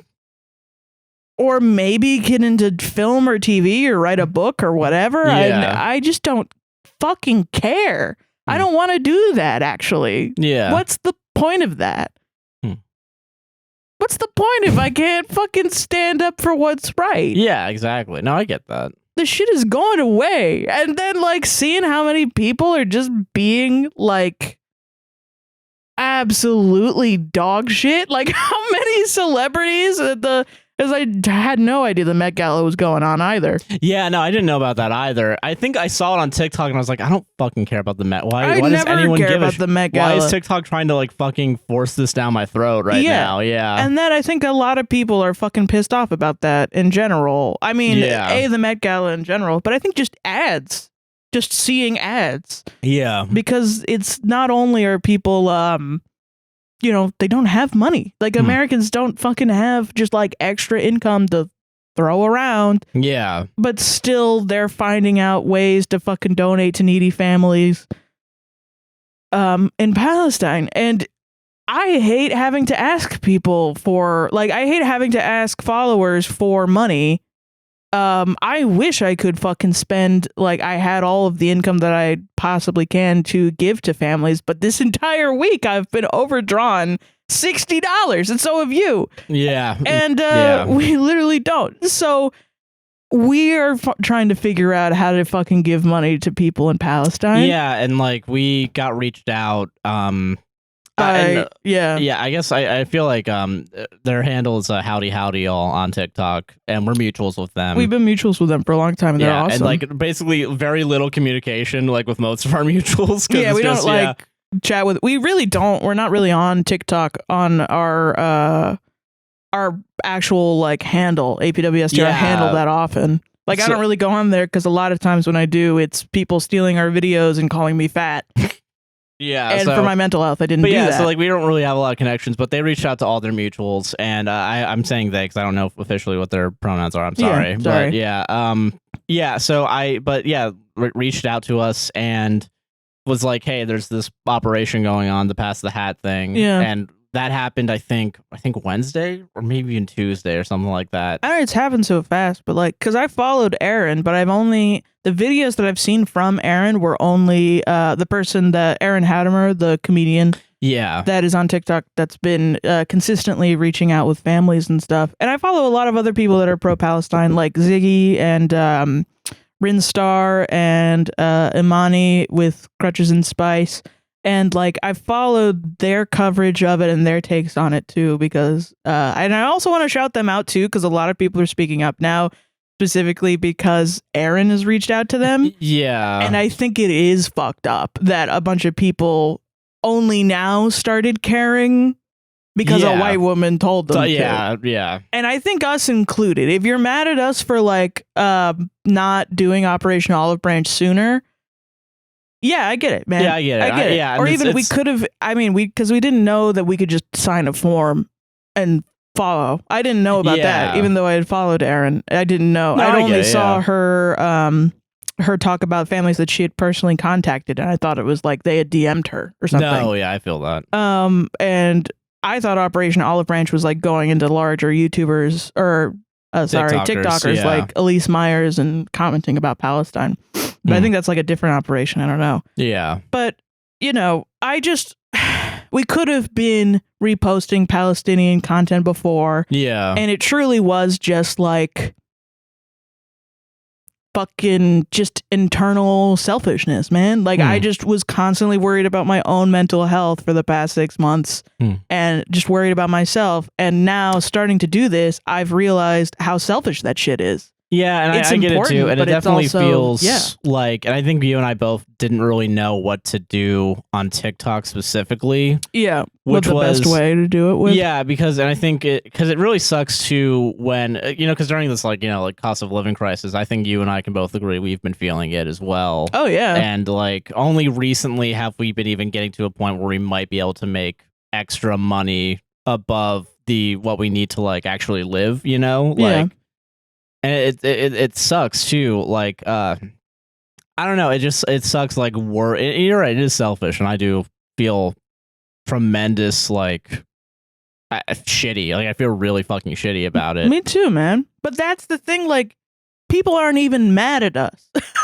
People aren't even mad at us for just now starting. No one is even really. I mean, a couple of people have. It's mostly people that just watch the TikToks, which I think you're valid. I think it's fair. No, I think that's 100% fair. You're absolutely allowed to be mad at us. Yeah. But they've gone ahead and they've deleted their comments also, I think because other people are in the TikToks know that we've been talking about it on the podcast since October. Yeah, and I mean, and it definitely feels like, I guess like my biggest regret as of right now, there's only so much we can do with regrets in like the past, but like, I feel like we should have done more, and and we should have done things sooner. I think we should have, but I think the thing that sucks right now, my feeling about like, I don't want to get so down on the like, oh, I should have done this, I should have done that. You stopped doing things. I stopped doing things, yeah. And like, I still want to make sure that, because we have an adopted family now through Pass the Hat, I want to make sure that we can raise as much funds as possible.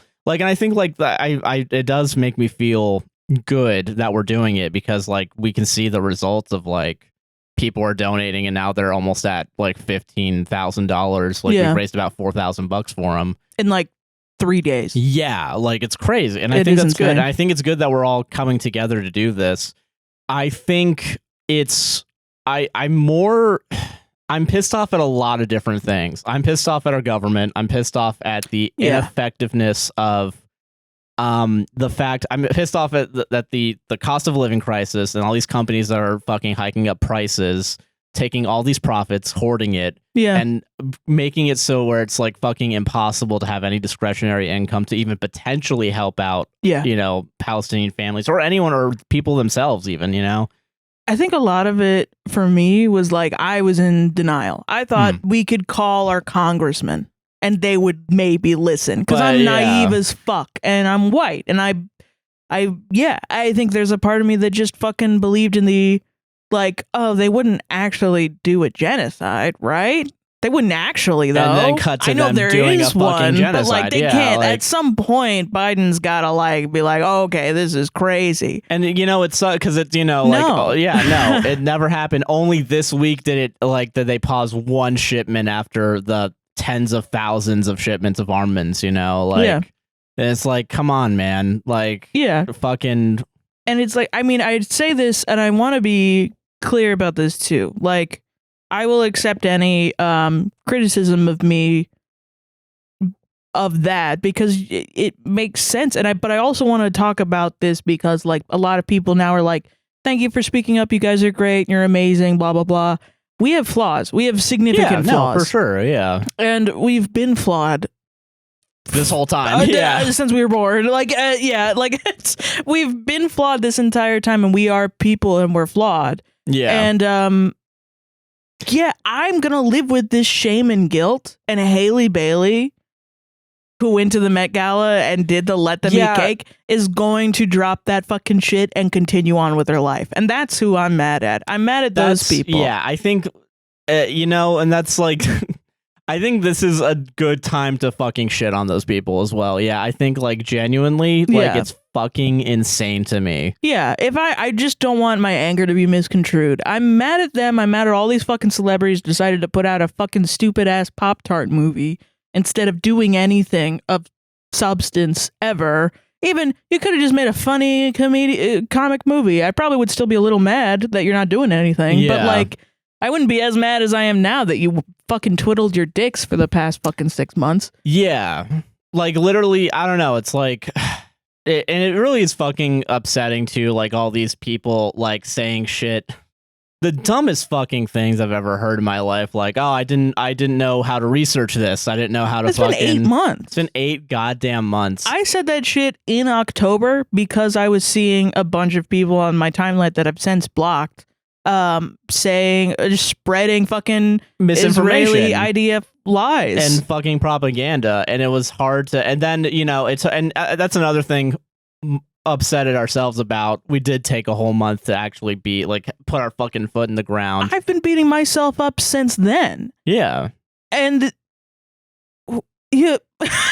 Like you've taken 8 months, and then these fucking cocksuckers, are gonna be like, I've only just heard about this now. Like, what are you fucking talking about? Yeah, you decided to be complacent for 8 months. Fucking 40,000 innocent fucking people die. Yeah, and then you're just gonna be there like, oh, I'll help out one person.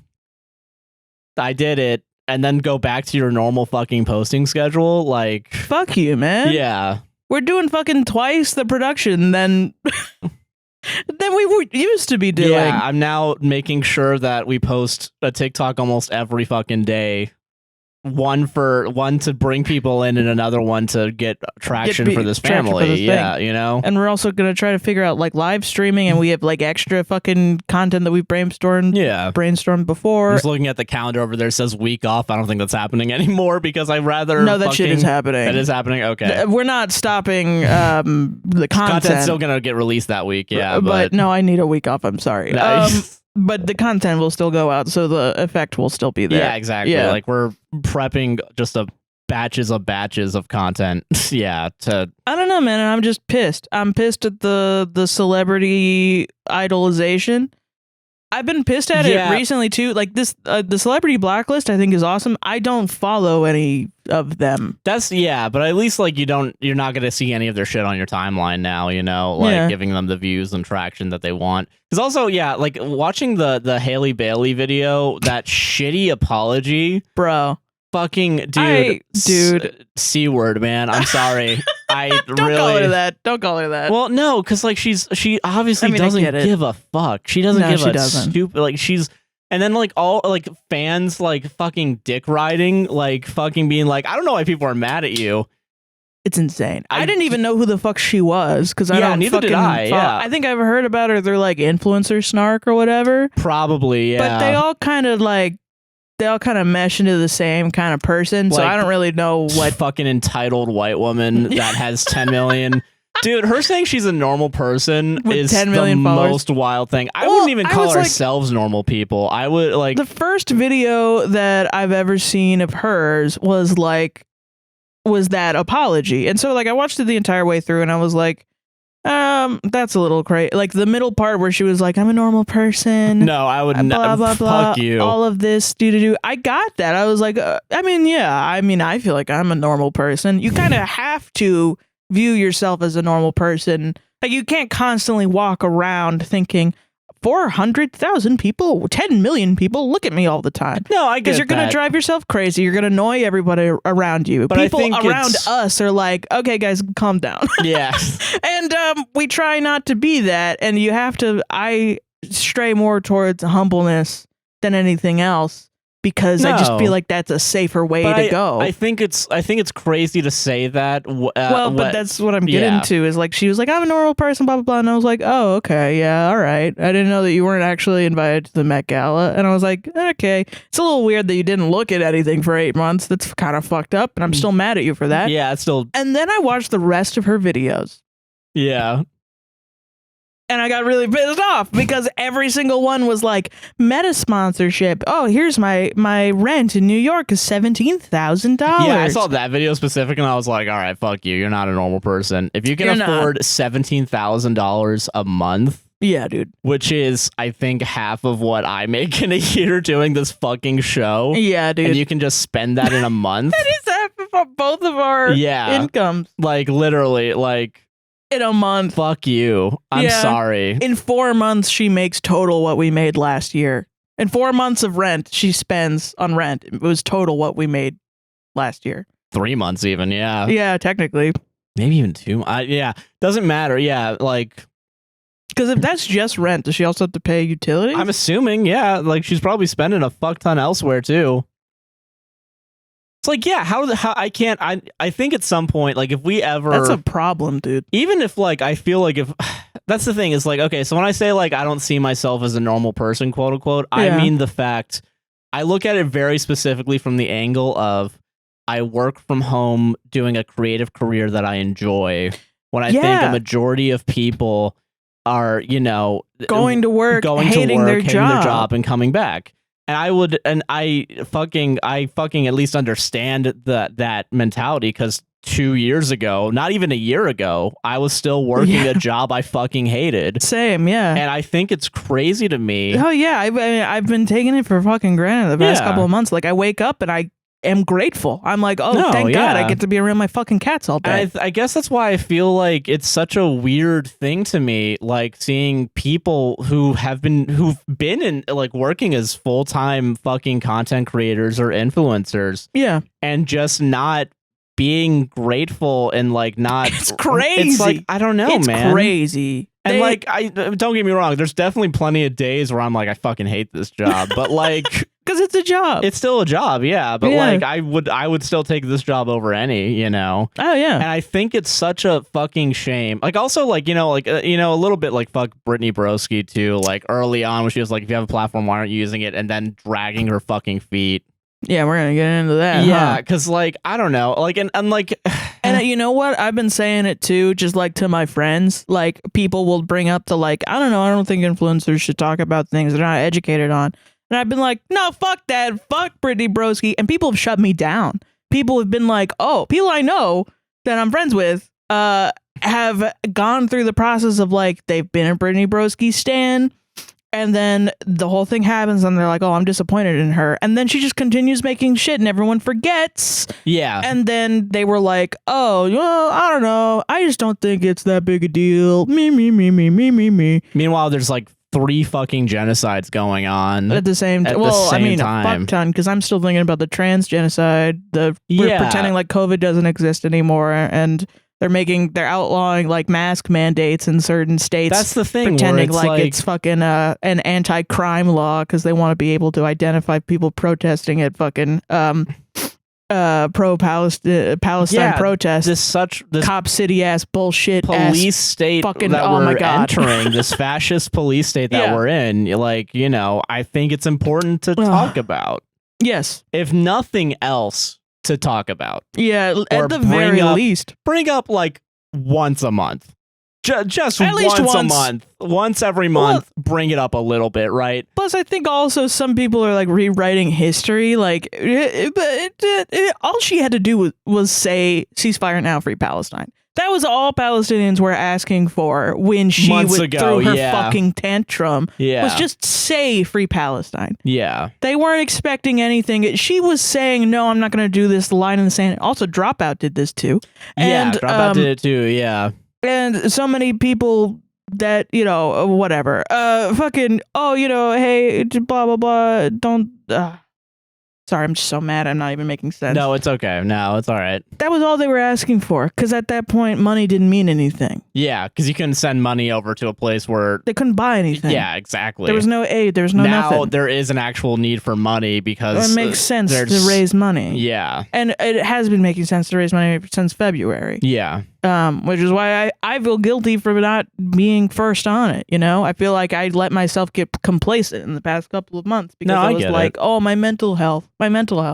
Which, yes, it was important. And I do think if I didn't take time... It's complicated and I think it's nuanced because I do kind of believe you need to take care of yourself before you're able to take care of others. Yes, but also if you have a fucking team, that's the thing. That's the thing. You got a team and you are still like, I don't want to call out another podcast, but I do want to say if you're tagged in a fucking thing and it says, hey, you guys should talk about this. You shouldn't say, oh, thank you so much for letting us know about this. And then not do anything. And then not do anything. That was recent. Who knows? Maybe they might do something. Yeah. So, I hope they are. I hope they do too. And like, and I will say this right now. I'm happy to see, like people reach out and like fucking actually like people that were mutuals with that like they didn't started. Yeah, it started, like howdy all did it, then we did it, and like fucking the judges, they've been talking about it for a while, but now they're also doing like charity streams. They're talking about Operation Olive Branch. No, they fucking Abby Chatfield. Yeah, she's talking about it now, and I think she's been like fucking talking about it for a while too. But like, it's important, you know. And also, she's super pissed off at influencers who aren't talking about it because the idea. She's super cool. I like her. No, and I don't know, man. It's just like I don't know. It's super weird. This like I know when we had a dream of being podcasters, I just never thought it would be like this. Never thought it was this dystopian, the state of the entertainment industry. Yeah. It's dystopian everything right now, too. It is, but like this, it's sold as a dream. Yeah. Like you can make it if a little artist child, and I've been really wondering because I've been pissed off at it for a while now. Yeah, I've been feeling like a little despondent just in general, kind of being like, people make it seem like you can't just be a podcaster. You have to do other shit. You have to have other whatevers because of the alpha bro finance guys coming in and being like, I have a PhD in sucking dick and I know what it's like to be a man, and here's my PhD of dick sucking, and and this is who I am, and be a fucking super misogynist, and that's how you'll succeed in life. From me, PhD dick sucker. And so now you have to be like a fucking expert to have a podcast. And there was that whole meme of like, we should start a podcast and make fun of people doing podcasts. Yeah. And also like, who let these guys have a podcast? No one did. Fucking Walmart. Fucking, I went to Walmart and I bought a fucking microphone, you idiot. No one did. I bought it and I made it. Yeah. And now you're watching it for free and complaining. Jesus Christ.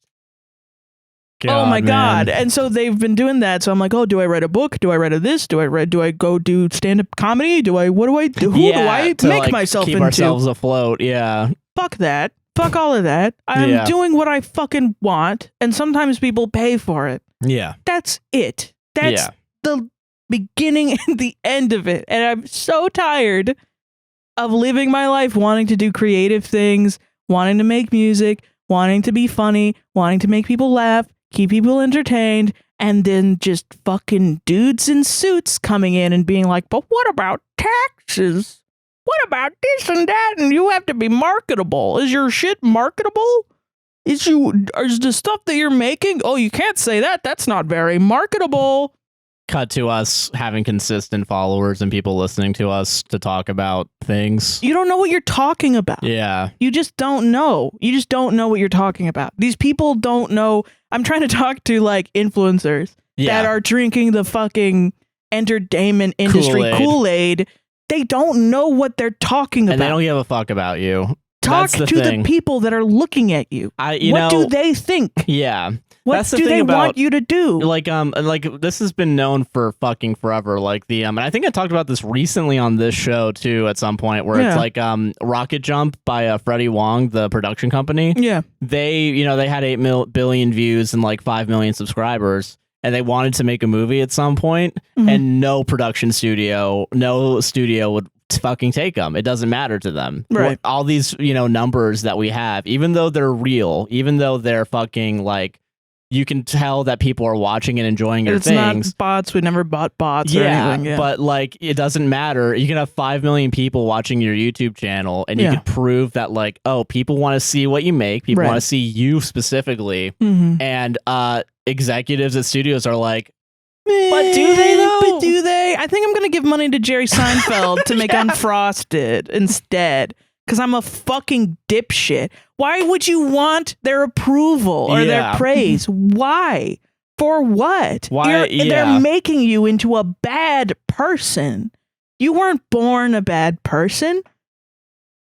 You're trying to do what you think is best, and it's not best. It's bad. Yeah. Like a lot of business, I say it often, but like a lot of business decisions we've made, like we said no to Pizza Hut. Pizza Hut sent us a bunch of gifts, and we were like, okay, sure. Oh, no, I don't give a shit.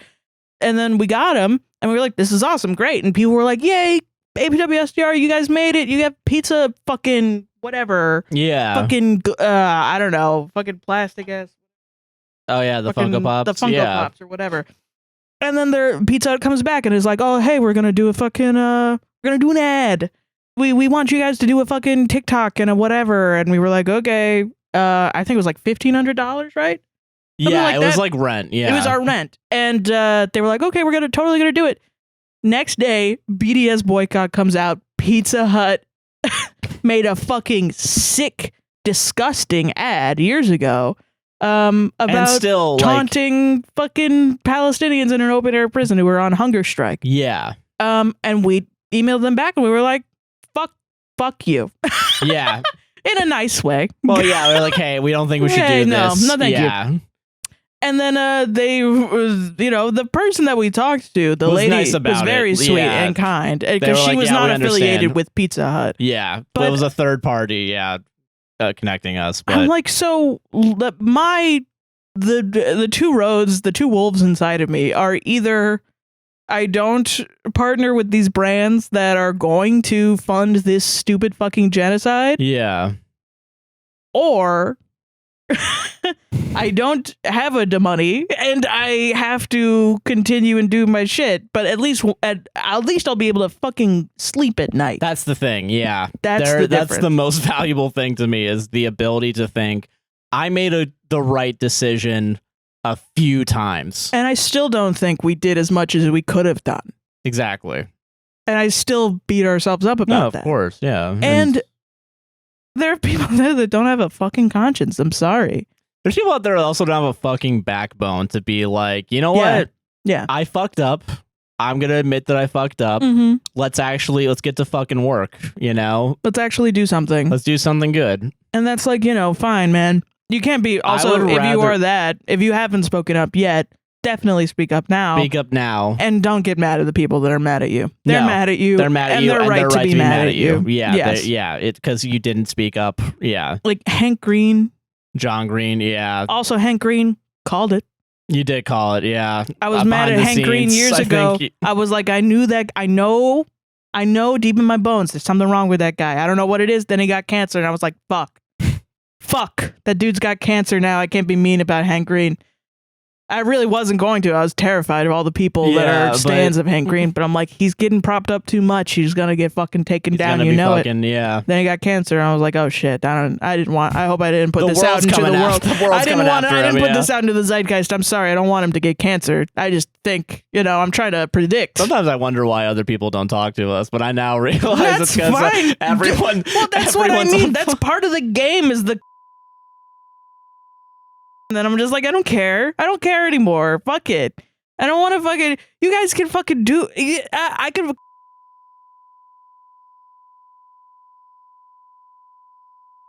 Yeah, no, that's fun. Fuck you. Yeah. I don't want to do that. It's when I found out that the.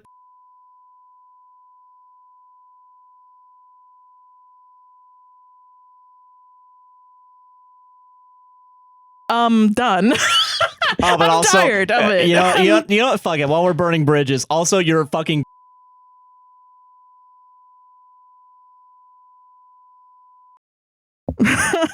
Cut this out, but like. Well, that'll just be a bleep. Yeah. Do it. Fucking assholes. Yeah. What is wrong with you? What the fuck, man? Why would you think that's okay, you freak? Yeah, send that. Yeah. Okay, cut that out, I guess. Yeah. Yeah. That was a big bleep. Sorry. But I'm tired of it. The industry sucks ass. It sucks ass. Yeah. We have not even cut off the tip of the iceberg of the industry either. I'm sure it gets cushy at some point after you sell your fucking blood and soul and adrenochrome or whatever. Yeah. I'm sure everyone gives you hella money, but how could you go to sleep? Yeah. How could you go to sleep? I will say, because I know it sucks because we have to take on like ads and stuff. I've definitely been like researching every ad that comes our way. Yes. Because I'm just like, I can't fucking handle. Oh no, that's why I'm pissed at like a Cody Co for still taking like BetterHelp. Yeah, honestly, like all the shit fuck those companies. I don't know like, how. It really sucks too. Like it doesn't take a lot to research companies because there are. It doesn't. It takes like 2 seconds. Yeah, and like there are, and this is the thing that pisses me off. Like when there's like, well, I have to take this one, and like you have like 20 different sponsorship opportunities. Yeah, I'd rather you take a fucking like Raid Shadow Legends fucking. Yeah. Than the fucking fake therapy website that doxed my mom. Like, I mean, I'm sorry. Like, fucking, Fuck you know. you, man. Yeah. No, there's so many shit like that. Like, even, I just have so much fucking beef. How much of these fucking content creators are just dunking on people? Yeah. Just doing that. Yeah, man. Like there's some shit that I'm just like, man, I don't know.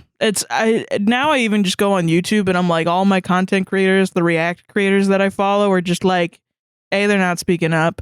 B, they're like, most of their content is just reacting to TikTok. Yeah. While TikTok is going to be banned, and then making fun of TikTok. And also not talking about Gaza. And I'm like, all right, man. Okay, dude. And I will say, like, at least it's good. I know a bunch of them now are, like, getting onto, like, there's, like, a PCRF that's big great. charity stream. Invite us, please. I would love to do it. Yeah, we'll do it. I mean, you're not going to invite us, but yeah. Okay, sure, fine. Yeah. You know, fucking, I don't know. It's just, like, I don't know. I feel it. And again, it's, like, you know, fucking shoulda, coulda, woulda. But right now, I want to focus. Yeah. Complete and utter disappointment in just everyone, including ourselves. Yeah. Other than the people that I follow that have been speaking up about it this entire time. Yeah. Which deserve praise. For sure, yeah.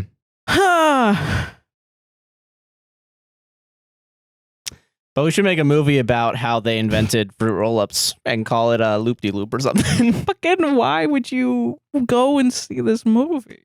Why would you watch it even on Netflix? Yeah, honestly, yeah. Fucking fuck this shit, man.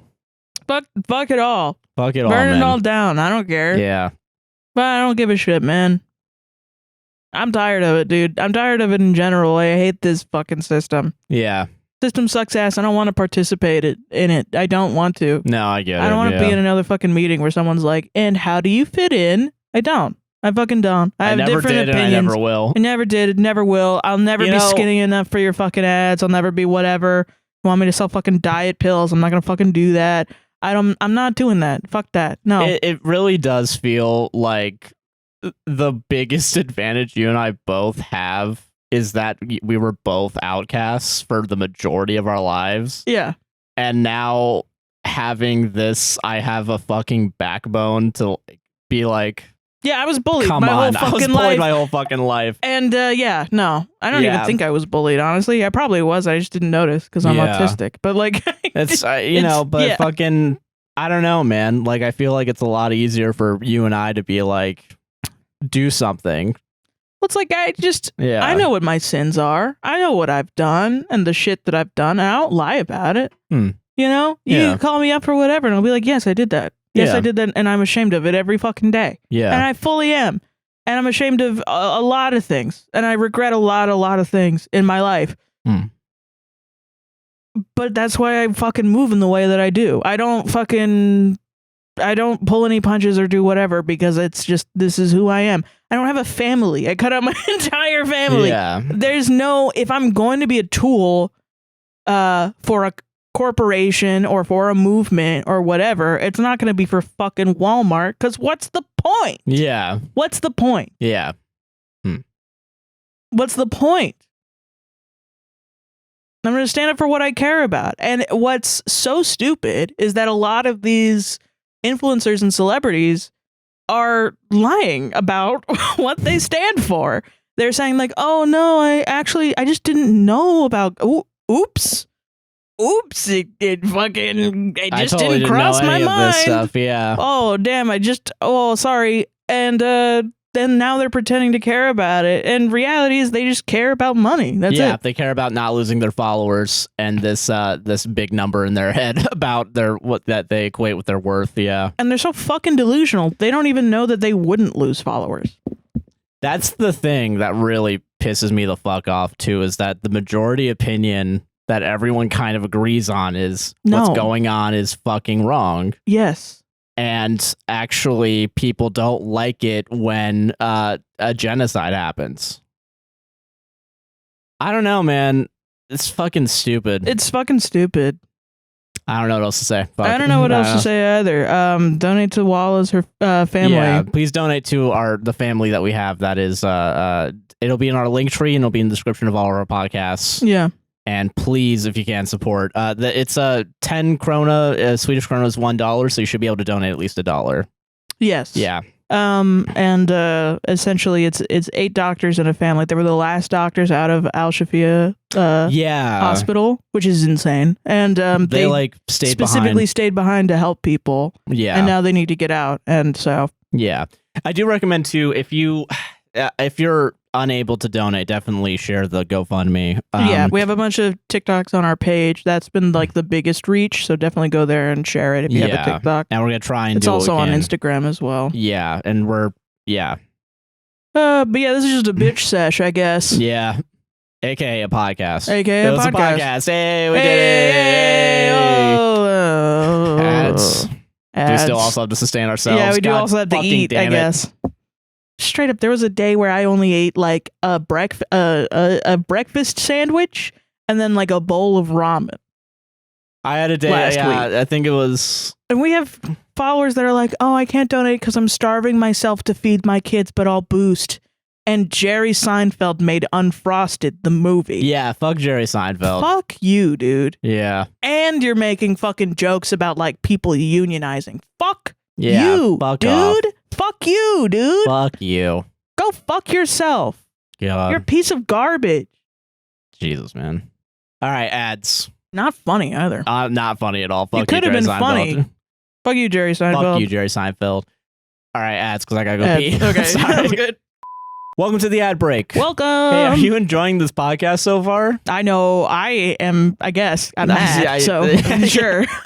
Don't forget to like, comment, subscribe, and hit the gosh darn bell, and rate us 5 stars on Apple and Spotify podcasts. If you can help us out that way, it really boosts us in all the algorithms. The algorithm. Yeah, whether you're on YouTube or TikTok, definitely it helps out, gets the message that we're trying to get out across. It directly helps. So yeah, don't worry if you can't donate or if you can't do anything. Just watching and sharing and boosting helps a lot. Especially when it comes to the videos that we're making currently on TikTok and all the posts that we're making about Walla's GoFundMe. Yes. She is our point of contact for the family that we've been connected through past the hat.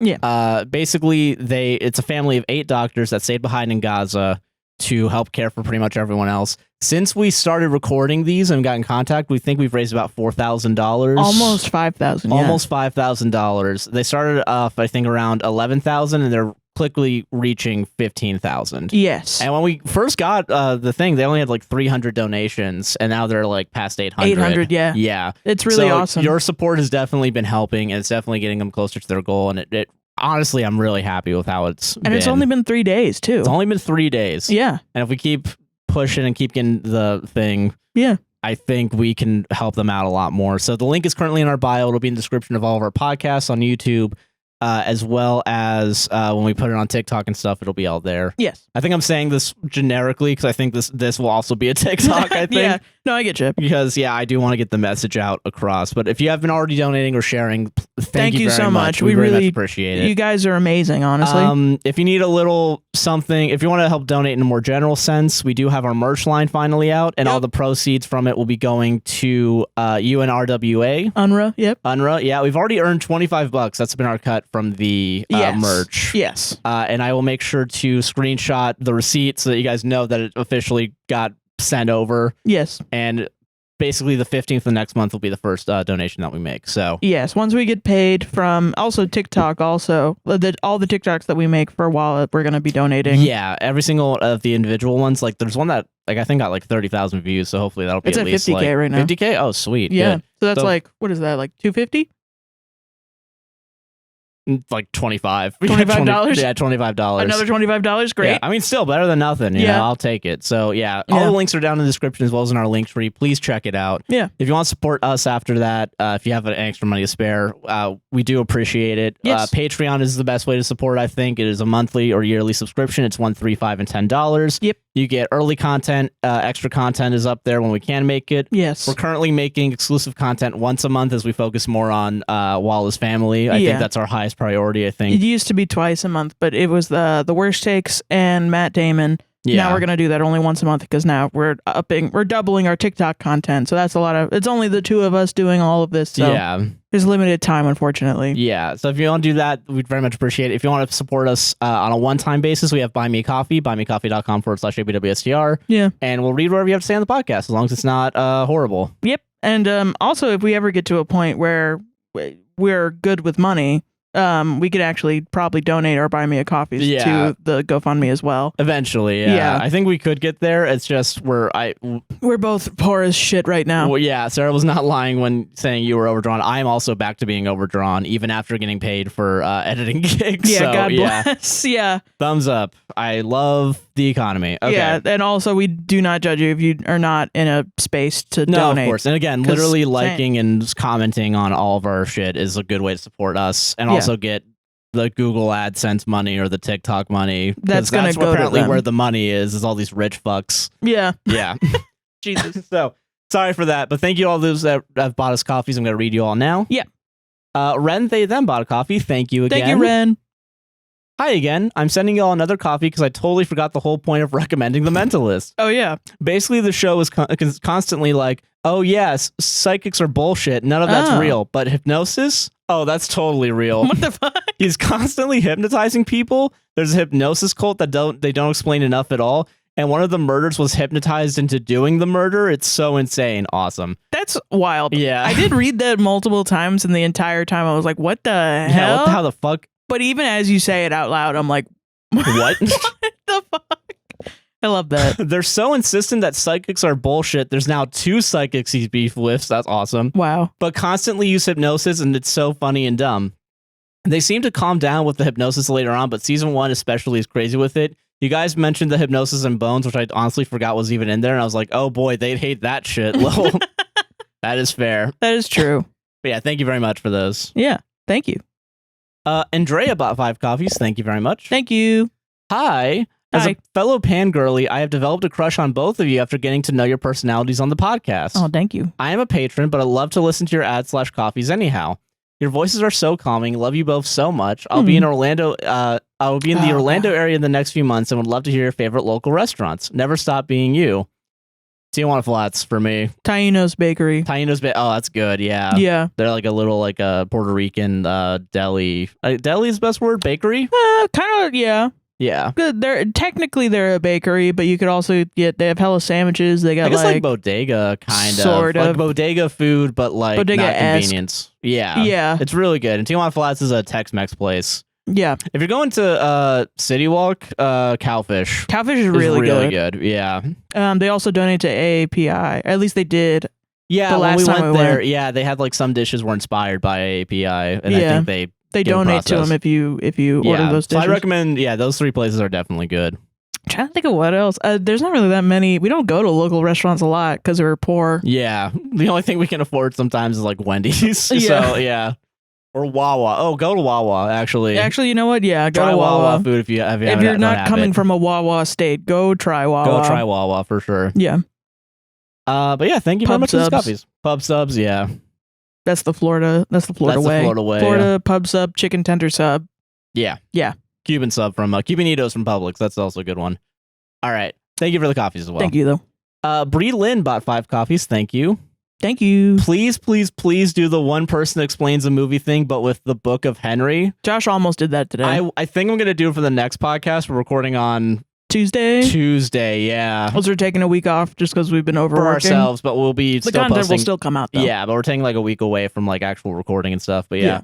But I will do this, don't worry. With the Book of Henry, That movie is nutter butter, and if you need to be sold, check out on the Folding Ideas video on it. I have seen it. I have not seen that video in a while, though, so I don't think I'm going to remember a lot from that book. True. But I do remember the basic plot points now that I'm thinking about it. What is it with Folding Ideas where I'll watch one of his videos and then I'll forget immediately after what happened? I love Folding Ideas, though. So fucking good. Well, it's just, it's good in that I can rewatch it and constantly be entertained because I'm constantly forgetting what that fucker said. I feel that's kind of like, I feel that with like H-Bomber Guy, too. Yeah. Yeah. Feel that. I love you guys. I found you during a really tough breakup, and it was super validating to see that a relationship like yours exists and is possible, and it doesn't make me crazy to want that for myself. Absolutely. That's a hard emoticon. Not crazy at all. It's all fake. It's all fake. We hate each other. We fight each other all day. Actually, all those things we said about the entertainment industry, that's us. We're actually like that. Who we are. No, that'd be fucking crazy. Dude, I'm like, it's so weird like saying that shit because I'm like in my mind, the back of my mind, flash forward 50 years. And we're both in like separate houses. Like we're still married for the image, but we're in separate houses and like smoking and like fucking bitches and I don't know. Both have our movies or whatever that we're trying to independently because no studio believes us. Yeah. God. Because no studio still believes in us. Not even A24. Honestly, fuck them. We're millionaires and A24 with their AI bullshit. Yeah. Okay. But Bridget, thumbs up, bought 3 coffees. Thank you. Thank you, Bridget. Bridget, thumbs up. Bridget, thumbs up. I'm so proud of you guys for finally, and that's the cash sticking out emoji with the tongue, doing your own commercials, and that's a $1 bill flying. Thank you. Thank you. I did not expect you to coffee for the fact that we read ads on the RSS feed now. Yeah. I don't know if this is for the ad that we did for a certain hemp gummy company, or is it for our Patreon ad? I'm not sure. But I'm assuming, thank you though. Thank you for telling us. Yeah. And maybe go check out our RSS feed so you can hear us read an ad because apparently we get paid for that. Yeah, so we can buy food. Yeah, more gummies. Yes, honestly, they're really good. They are really good. They are genuinely good. Yeah. At Brand Feather bought 5 coffees. Thank you. Thank you. Found you guys via TikTok, and now I'm getting into watching your full podcasts. Love it, and you guys are super relatable, and I love listening to other queer nerds talking about things that they're passionate about. Hell yeah, dog. Sarah, you're gorgeous and hilarious. Oh my gosh, thank you. Josh, you are my second favorite ginger. Sorry, Eric Stoltz is a lifetime #1 and a good egg. Keep on keeping on. I don't know who that is. I don't know, but I only know even on the coffees, I'm second best. Dude, it's not even to me. I was thinking about when I record the TikTok for Wallace Family, I'm going to introduce it as, hey guys, your second favorite host on your 5th favorite Reddit podcast here. I think that's good. Do you guys think that's a good hook? I think that's a good hook. I think it's a good hook too. I like it. You guys think it's, brainstorm the hooks down below. Yeah, brainstorm hooks to try and get people to fucking. What do you think? What would you get hooked by? Yeah. All right, but those are our coffees. Thank you very much. If you want to buy our coffee brand to also support us, it is $16 for 1 bag, $28 for 2. You get about 12 ounces per bag. Cool. Sarah has a Chaos Blend. It is a dark roast chocolate, Colombian bean. I have the Brazilian bean. It's a light to medium roast, and it's Colombian flavored, and it's my morning blend. Definitely support. It has helped us out a lot. Honestly, all these, a little bit adds up. Like the it really coffees, allowed us to buy a gallon of milk this week. Oh, yeah, they did. Yeah. So we really much appreciate it. Other than that, all of our Palestine links are down below, including the GoFundMe. Please go check it out. Yeah, they got GazaFunds.com. So you go there and you refresh. It gives you a new GoFundMe. So if you're like, oh, I've already donated a while and I want to donate to other families as well, go there. There's also Operation Olive Branch is in there, which I think we did like 2 weeks ago, right? Probably, yeah. And it has the link to the spreadsheet.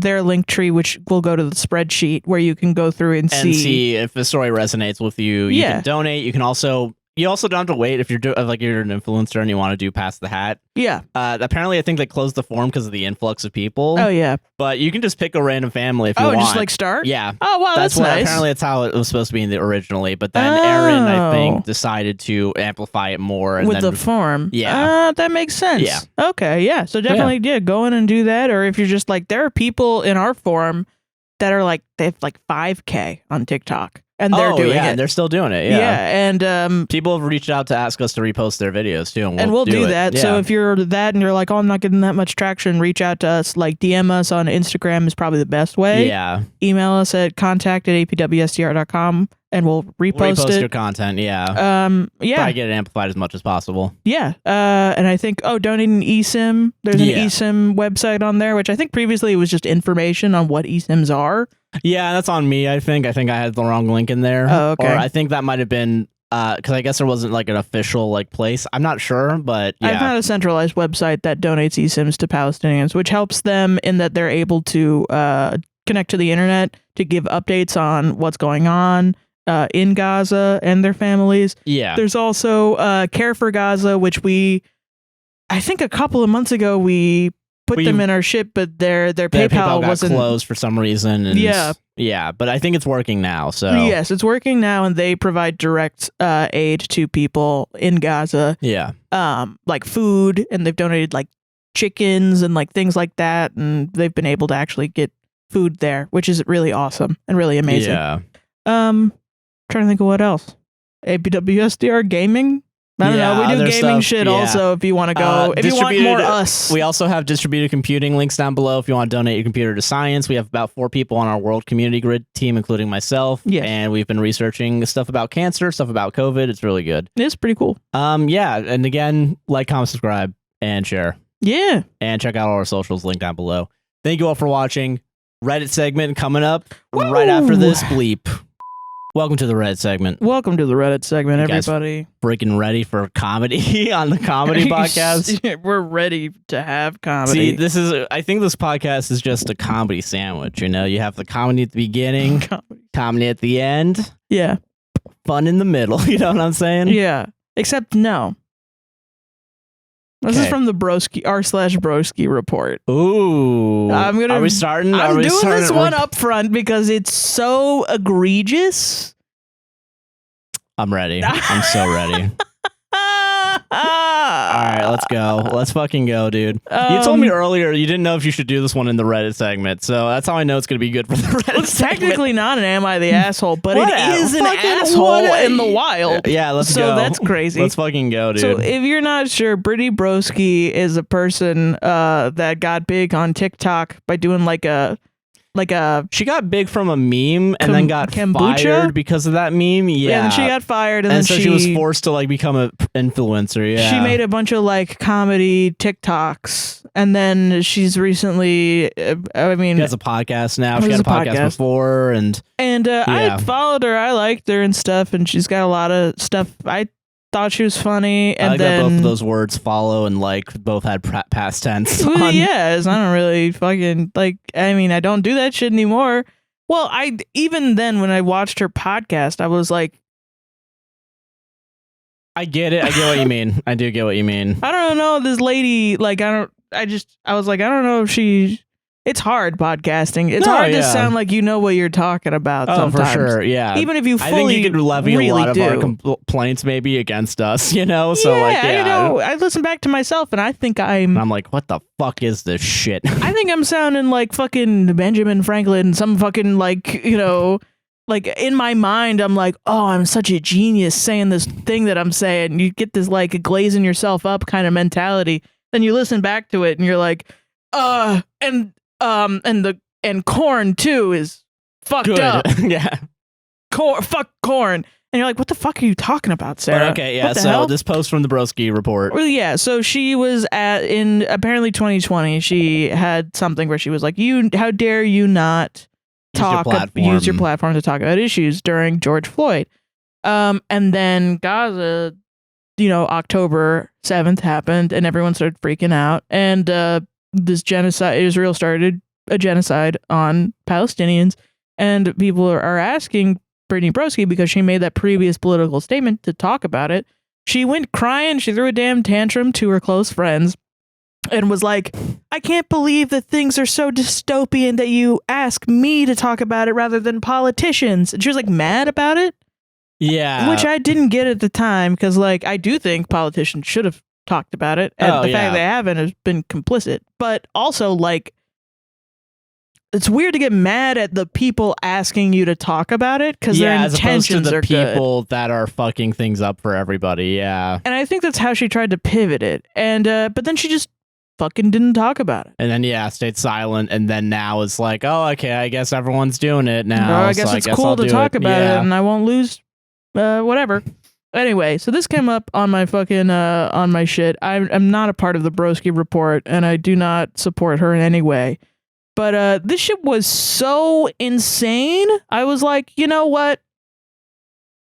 New segment. You are the asshole. Ooh. You are this. You're not even asking me to call you one, but you just are. You just are, okay. Is essentially the Peter Griffin. You know what grinds my gears? Yeah, let's fucking this go. This thing on the internet. Hell yeah. r/Broski report. Can everyone just shut the fuck up for God's sake? Oh, okay. All right. About what?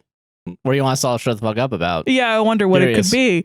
The comments under Brittany's last post on TikTok are just full of degenerate, pathetic, self-absorbed troglodytes I've ever seen. What? What the fuck is Brittany Broski, a girl with a comedy podcast, gonna do for Gaza, huh? Oh, but she has a platform. She should use it. I'm sorry, since when did we rely on influencers to help with global conflicts? What? You think the starving children in Gaza give a shit about the comedy girl in America who made a TikTok? Influencers are the least qualified people probably in the world to speak up on conflicts of this magnitude. Do you remember when Fox News, whenever, when Black Lives Matter really started happening, they just said, shut up and play basketball? Yes. Also, yeah, weirdly enough, I get a lot of anti-black shit from this too. It's like, fuck you, man. Like, I feel the idea that influencers, like, don't get me wrong, like fucking like Logan Paul and Jake Paul, these fucking morons. Yeah, they probably don't know, but I'm not asking them to like give me a dissertation, which is the exact same shit I said when she threw a damn tantrum in November or whatever. We don't just we don't just say it. Just say what you stand for or not. Public opinion. Like, remember when Taylor Swift said to go and register to vote, and then a bunch of people decided to go register to vote because people need to get kicked in the fucking ass to do anything. Yes, and they need white people to tell them what to do. You need a bunch of fucking crackers. Yeah. Fuck you, man. All right, let's go. Let's keep going. If your biggest worry is whether your favorite TikToker spoke about Palestine, you aren't doing fuck all to help Gaza. Instead, you just play keyboard warrior with watermelon emojis in your username. Oh yeah, I'm sure the Palestinian families will be on their knees thanking you for putting their flag in your Instagram bio. Grow up. At this point, it's impossible not to know about the conflict, and the last thing we need is people completely missing the mark by going after influencers instead of actually doing something. So that's not true, because, okay, apparently there was a survey recently and about, like, it was like what the biggest issues were in this upcoming election, and I think Israel-Palestine was only 3% for people. Like, 3% of people claim that as their biggest issue this upcoming election. That's insane, actually, to me. I kind of don't Not believe to burst it. the bubble, I guess, but yeah, it's like people care more about the economy. Polling is always fucking wrong, too, that is though. true, yeah. I just think a lot of people are going to be really shocked when some shit is going to go down in November this year. Yeah. And I think you can also shut the fuck up. No, yeah, I get it, yeah. Okay, and this is the top comment. Oh, that was the end of the post, too? Oh, my God. That was the end of the post. Wow, all right. Fun, cool post that makes everyone feel great reading. Yeah. Obviously, an influencer isn't allowed to support a cause without logging on to brag about how good of a person they are to be supporting the cause /S.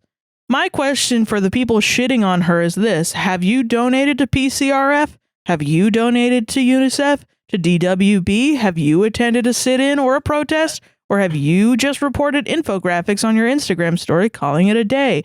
Parasocial and performative morons making a mockery of the entire movement and trivializing the deaths of over 40,000 people as if it's another trend to boycott Starbucks. Parentheses, you should still boycott Starbucks regardless of the issue in Gaza. Nestle has distributing rights of Starbucks as of 2022. You should not contribute a penny towards Nestle. Also, why the fuck are you shitting on someone for making a statement now as opposed to a few months ago? Shouldn't you be happy she's using her platform at all? Okay, hold on. Take the crumbs. Beg for the crumbs. Listener, follower. Yeah, like literally. You should be blessed that she has dared speak on this issue. Who the fuck is she? She's a liar. She's a random white lady that wasn't even famous until like a couple of years ago. Yeah, now, yeah. She's not a celebrity. Yeah. She's just a girl. Just a fucking lady.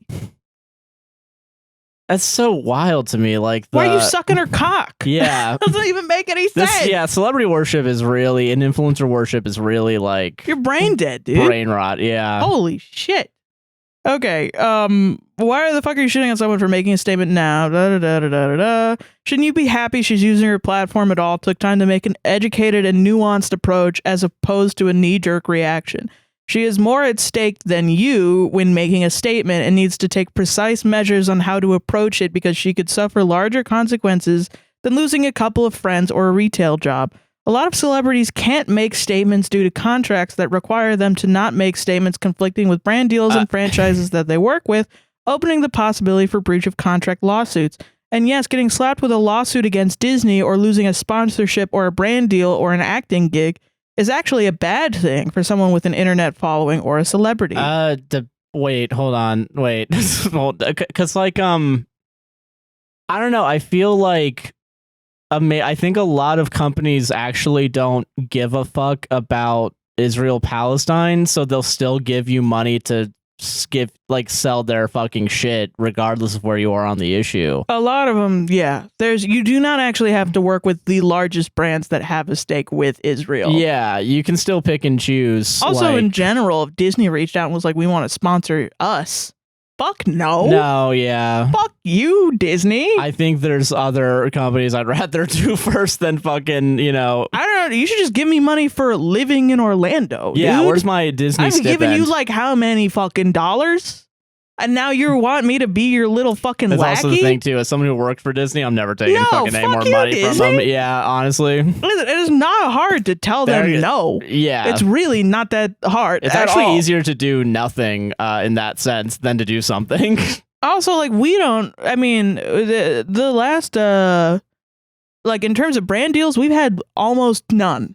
We've had 3. We can count total. them on our finger, yeah, on one hand. And that's over a period of years. And we were still able to sustain ourselves on Google and Spotify and TikTok money, yeah. And we have a fraction of the following. By the way, all of those companies, have their own little shitty things, but that's how that's the fucking system, and it sucks, yeah. But also, honestly, and this is me, if someone came out and was like, don't support Google, don't watch YouTube, don't make YouTube content, I just get a fucking job somewhere else. I get it, yeah. I mean, and I say that like it's easy. It's definitely not easy. No, but I just fucking do literally something else. You can find something else, yeah. It's not about where you make your money and, oh, this is their job, so they need to do it. It's their job. You can do anything. You got hands, you got feet, you're walking around, you're able-bodied. You're a grown-ass person. You have, I think she has a fucking degree, too. Yeah. I don't. So I don't. We don't have that. I'm fucked. But yeah. You can go somewhere else, man. I'm sorry. Sorry, yeah. Don't rely on celebrities to tell you how you're supposed to feel about political issues. Grow the fuck up and educate yourself and stop assuming these people are these untouchable saints. It makes things a lot easier when you give fewer fucks about who these people are outside of the content they choose to show you. I don't know what side this person is taking. I'm going to be real with you. I am so irritated I think the most irritated I've been about this is at people who pretend to be liberals or leftists. Oh, yeah. That fully, like, the whole, like, boycotting doesn't do anything. Yeah, boycotting doesn't do anything. You shouldn't even do it. Boycotting doesn't do anything. No, yeah. Why are you even doing that? It doesn't even work. Why are you doing that? It doesn't even fucking work. Fucking idiot. You're dumbass. I'm smarter than you. Get smarter. Grow up. Yeah, like the idea that like you have to be smart to be able to do anything is fucking ridiculous, man. I don't know. I'm sorry. It's just you're a fucking degenerate piece of garbage. I'm so sorry, man. You're like slime that crawled out of the damn sewer. Yeah. Fuck off, man. People are trying. Yeah. That's it. I People think are just trying. Yeah, the idea that like even advocacy is like not worth it. Okay. Yeah, first like, of all, like, what's the other shit? Just stopping doing something? No, I'm gonna go on Reddit and call people troglodytes. Yeah, because they're not as big brained as I am. Again, okay, like again, shitty of Jon Stewart to fucking not do anything. But the fact that like, okay, like John Oliver has been pretty pro-Palestinian and pro-Palestinian protesters, right? And he's just on his fucking TV show talking about it. But he has a huge fucking audience of mostly liberals that probably were just like, oh, this isn't, that big of a deal. Yes. But now you can like show footage of, like that, giving a platform to this, right? And like also, and Jon Stewart too, like if celebrity shouldn't do anything, why did he do the 9/11 first responders thing, where he literally he's been advocating for the burn pits, he's been advocating for the fucking when he had a show on fucking Apple, and like he would go to Congress and like actually, but he's just a fucking celebrity, Yeah. The idea that celebrities like are misinformed or just not keeping an eye on things, they have more free time to be aware and like educate themselves. They like we should have be doing things. We have a lot of free time. We do. And we're not even celebrities. Brittany Broski is not a celebrity. No. But she likely has a team. Yeah. And she's able to do a lot of shit. As someone who does not have a team, I still have the free time to know about the fucking genocide that's going on. Yeah. And also still have time to take care of my mental health and not fucking kill myself. Yeah. Because I'm looking at fucking dead kids every day. Exactly, yeah. I just am like, I'm just pissed off that fucking people are not looking at it and then going to bed and being fine. And I'm pissed off at people that are going to be in their comment section defending them and telling other people to sit down, shut up, grow up, get smarter. Yeah, You're not as smart as me. That's why That's what I think is weird too. Is like you can in one breath be like, we shouldn't worship celebrities, but then in the other breath be like, why is everyone so? Yeah, don't beat her up. Actually, don't beat her up. Don't be mad at her. Don't be mad at her. Motherfucker. Yeah, it's like they're stupid. allowed to be mad. People are allowed to be mad. Yeah. Tone policing people that are calling out your fave. Yeah, fuck you. What honestly. are you doing for Palestine then? Yeah. Do you want to ask people, what are you doing? Are you donating? Are you blah, blah, blah? You just put an emoji in your thing, whatever, blah, blah, blah. Them putting an emoji in their fucking name does more than you calling them troglodytes and stupid in a Reddit comment. No, I agree with that 100%. Defending someone that is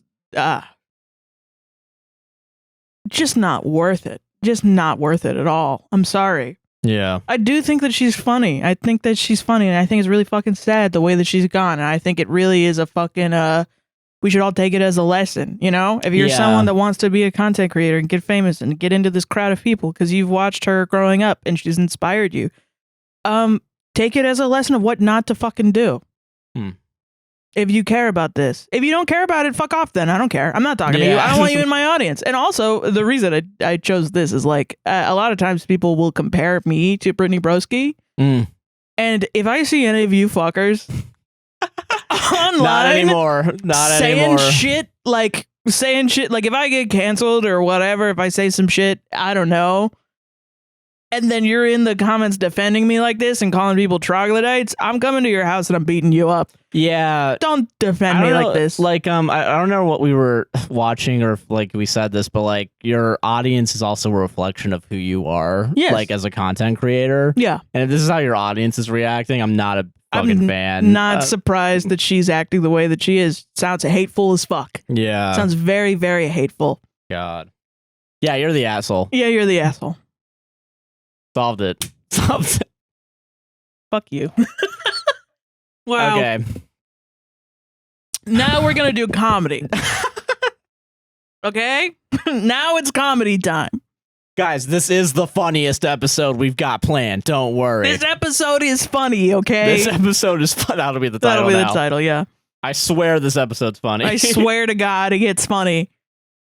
Fuck. Okay. Oh, man. I don't want to look at subreddits. What am I doing? I don't fucking know. I'm brain rot because of that fucking Jerry Seinfeld thing. I'm so upset I watched that. Yeah, this is like the rage bait episode for sure. Yeah. Yeah, Jerry Seinfeld rage bait. Jerry Seinfeld rage bait. Okay, I'm going to start with this one. Yeah. r/confessions, It was really hard to not find an Am I the Asshole that was about beating the shit out of kids. Yeah, it was weird. A lot of like shitty stories and then a lot of people being like, not the asshole. And I'm like, all right, we're out. Yeah, there was literally one where a guy like was shooting airsoft rifle, like airsoft shit at kids and like pretending like he was shooting a gun at them because they were trespassing on his lawn. Oh my God. Oh yeah. On his shit. And then he was going to court. And he was like, I don't think I'm an asshole, though. And everyone was like, yeah, not the asshole. Those kids trespassed. Fuck off. And I was like, I just don't want to deal with the kid No, violence. I just don't. Can we just be normal? Yeah, no, I get it. Holy shit. But okay, r/confessions. Yeah, let's go. The group chat between me and the boys got leaked. Oh, yeah. The consequences have been extreme. Wow. Me and my buddies use Discord a ton, and we have a server we made with just us in it, and we post tons of offensive jokes and memes.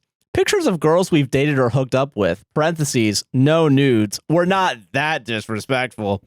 Boasts of trolling. But you are some disrespectful. Some disrespectful, yeah. Yeah, okay. Boasts of trolling we've done, etc. They're trollers, dude. They're fucking trolls. You guys sound cool as fuck. Yeah. /S. Yeah, they totally get pussy. Yeah. Well, this guy Derek got into our circle of friends on our main server, and we thought Derek was a cool dude, so we invited him to join our server. All 8 of us actually liked the dude, and he seemed chill and thought he'd fit in. However, instead, this asshole screenshotted everything, as in literally shit going back 5+ years, then shared it in all of our community, exposing us. A lot of people are pissed. One girl my buddy dated briefly is furious that raunchy text messages she sent were in there too. Yes. A couple people we made fun of by photoshopping pictures of them are super butthurt too. There's also a ton of Israel, Palestine, and Russia, Ukraine memes that people thought were in poor taste. Now, sounds like it. Yeah. Now, a bunch of people think we're all just terrible people now and don't want to be our friends anymore, but there's a good few people who actually want to join at least, lol. Either way, if you're reading this, you're a cocksucker, Derek. A pathetic mama's boy who decided to leak shit to make dudes who called your brother look bad. Fuck you. That's the end of the post. What a confession.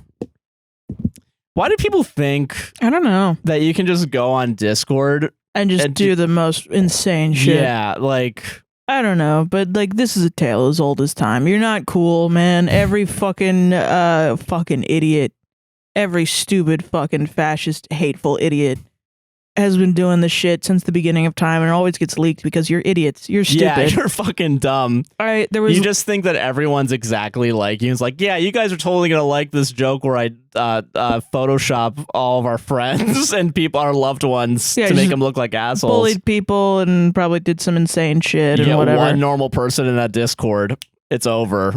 This is the other thing that, I mean, you know, I've been vocal about because we live in Orlando, Florida, and there's like hella Nazis around here just like walking around. Yeah. And no one fucking believes me when I talk about it. At least the people that I know in my life don't fucking believe me when I talk about it, and they get freaked out.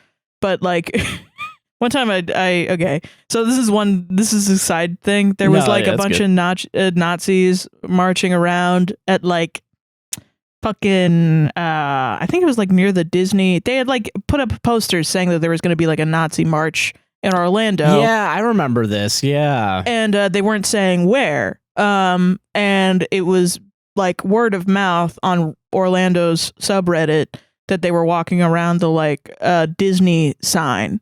Yeah. And I think also some places downtown. So I like fully like group messaged all of my friends and being like, hey, don't go downtown, don't go to Disney today, because there's a bunch of Nazis and they're all wearing bulletproof vests, and Ron DeSantis just passed the law that you can conceal carry. You can conceal carry without a permit. So don't go there because I assume they're gonna try and shoot a gun and do some shit. Yeah. Because I think also it was right after Halloween, and someone had done that. Someone had concealed carry shot someone in a fight. I think so, yeah. In a something group. like that. So I had told them that, and they all responded like, wow, okay, that's crazy. And I was like, it's not crazy if you're as insane as I am. and constantly keeping up with the Nazis. And keeping track of what's going on, yeah. And I told my brother who lives in Houston that, and he was like, so you're like the Nazi, you're like the weatherman, but for like where the Nazis are. And I was like, Jesus. I guess. Huh, yeah. But yeah, and this is like a year ago, I think. Whatever. Anyway, there was a point in time where I was doing classical music, and there was this guy that was trying to learn viola. And, forgot his name. But oh my gosh, he was a guy, he was kind of a nerd, he was a larger guy, and he was trying to learn viola, and he was like an outcast, and so I was like bonding with him, and I was like, why do you want to learn the viola? He said it was for the money, and I was like, yeah, there's no money in this, what the fuck are you talking about? And it's for the love of the game, but I was like, I want to teach, I like teaching, let me teach you, or whatever. And he started hitting on me, and I was like, I don't know about that, King. Yeah. But we can be friends, it's fine. And he was like, oh, I'll invite you to my Discord server. And I was like, oh, okay. And I didn't use Discord back then because I didn't know. I just didn't use it. Yeah. And I joined it, and then I didn't do anything with it. And then I got an email, and the email said, here's what's going on in the Discord server that you missed. And it was someone in this Discord server, and the message was simply Heil Hitler. And then I was like, what? What is happening here? What the fuck is going on? This is also pre-Charlottesville, North Carolina. Oh, yeah. None of us knew. None of us knew what was going on. But they were festering and slowly, Yes. So then I was like, what the fuck? I think it was like 19, 20, maybe 19. And so this is 7 years ago, Jesus Christ. And I go into the Discord that I'm in. I download the app because I didn't even have the app on my phone. I go in. And not only are they saying Heil Hitler and doing like fucking weird ass, homophobic, Nazi ass memes, top text, bottom text memes. Yeah. The roles on Discord were various like hierarchical, like general, sergeant, whatever. Holy shit. Based on like European centric,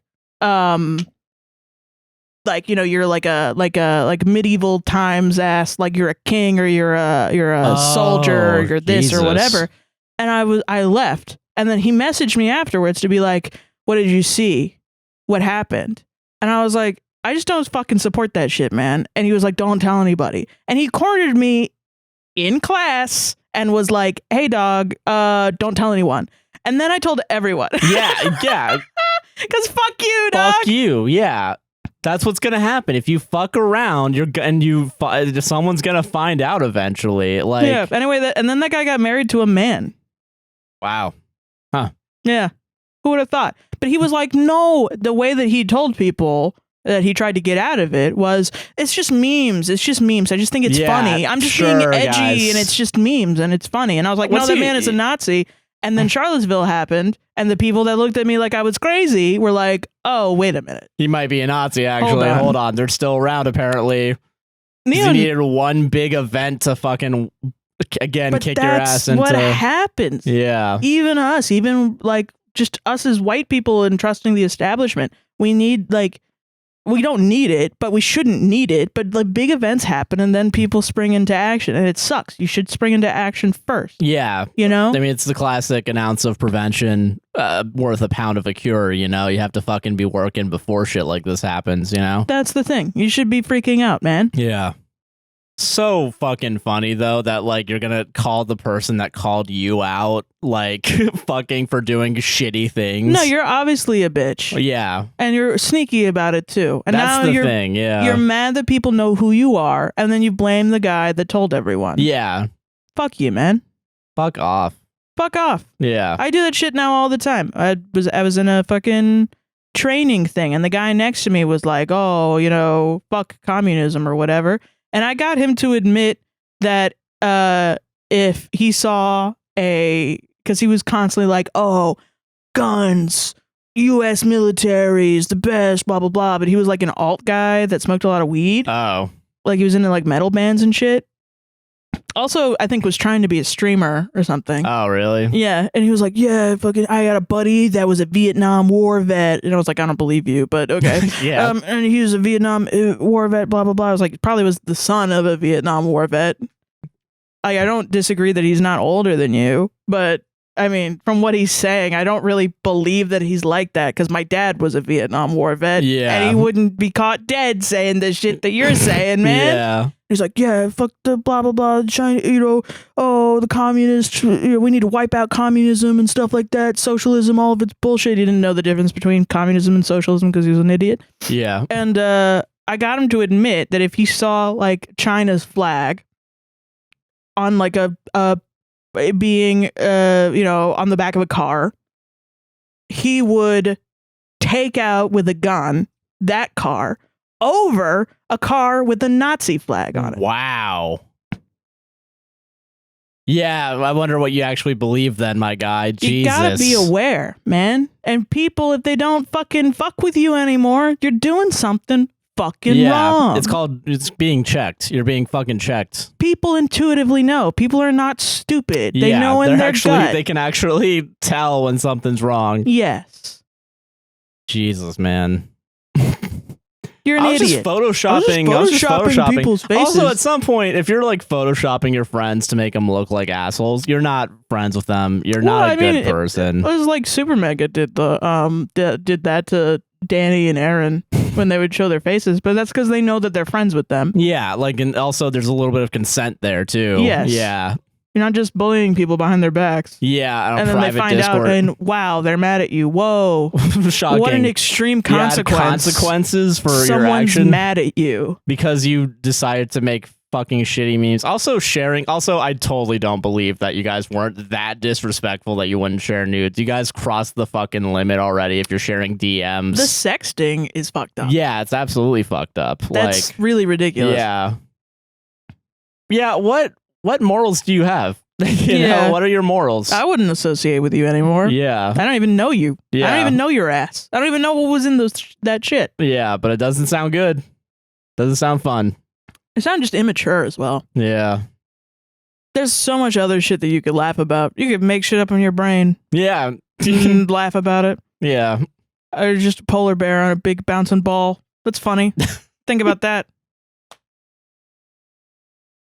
God, solved it, man. Oh, God. Come on, find one that's funny. Oh, this one's funny. Find one that's funny, Reddit girl. This one's also a little political, but it's funny. Okay. All right. And I know people, if we get more hate comments when we get more political, I don't care. Show your ass so I can block you. So you don't get it anymore. Yeah. I don't get to see your shit anymore because I don't want you here. Okay, let's find. All right. Okay, come on. Tell them. Rate the story, Reddit woman. This is from r/boomers being fools. Okay. I do have actual Am I the Assholes today. So God fucking damn. They will come through. This one's just funny. Okay. Boomers being fools. Boomer small talk is getting worrisome. Ooh, okay. Okay. Also, okay, no, never mind. I'm just going to get into it. I work in production for a YouTube channel and make frequent trips to Lowe's to get paint for set design. Okay. One such trip, I was waiting for my 20 gallons of yellow paint to finish mixing. Also, you guess which YouTube channel it is, because I don't know, but maybe you might. Yellow paint's interesting. 20 gallons of yellow paint for set design.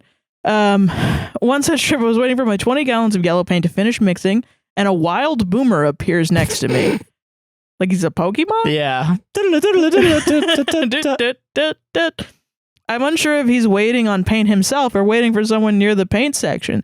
He looks down at the sample swatch card in my hand and decides to say, "Boy, that sure is one ugly color." All right. He wasn't wrong, but thanks for the input, my guy.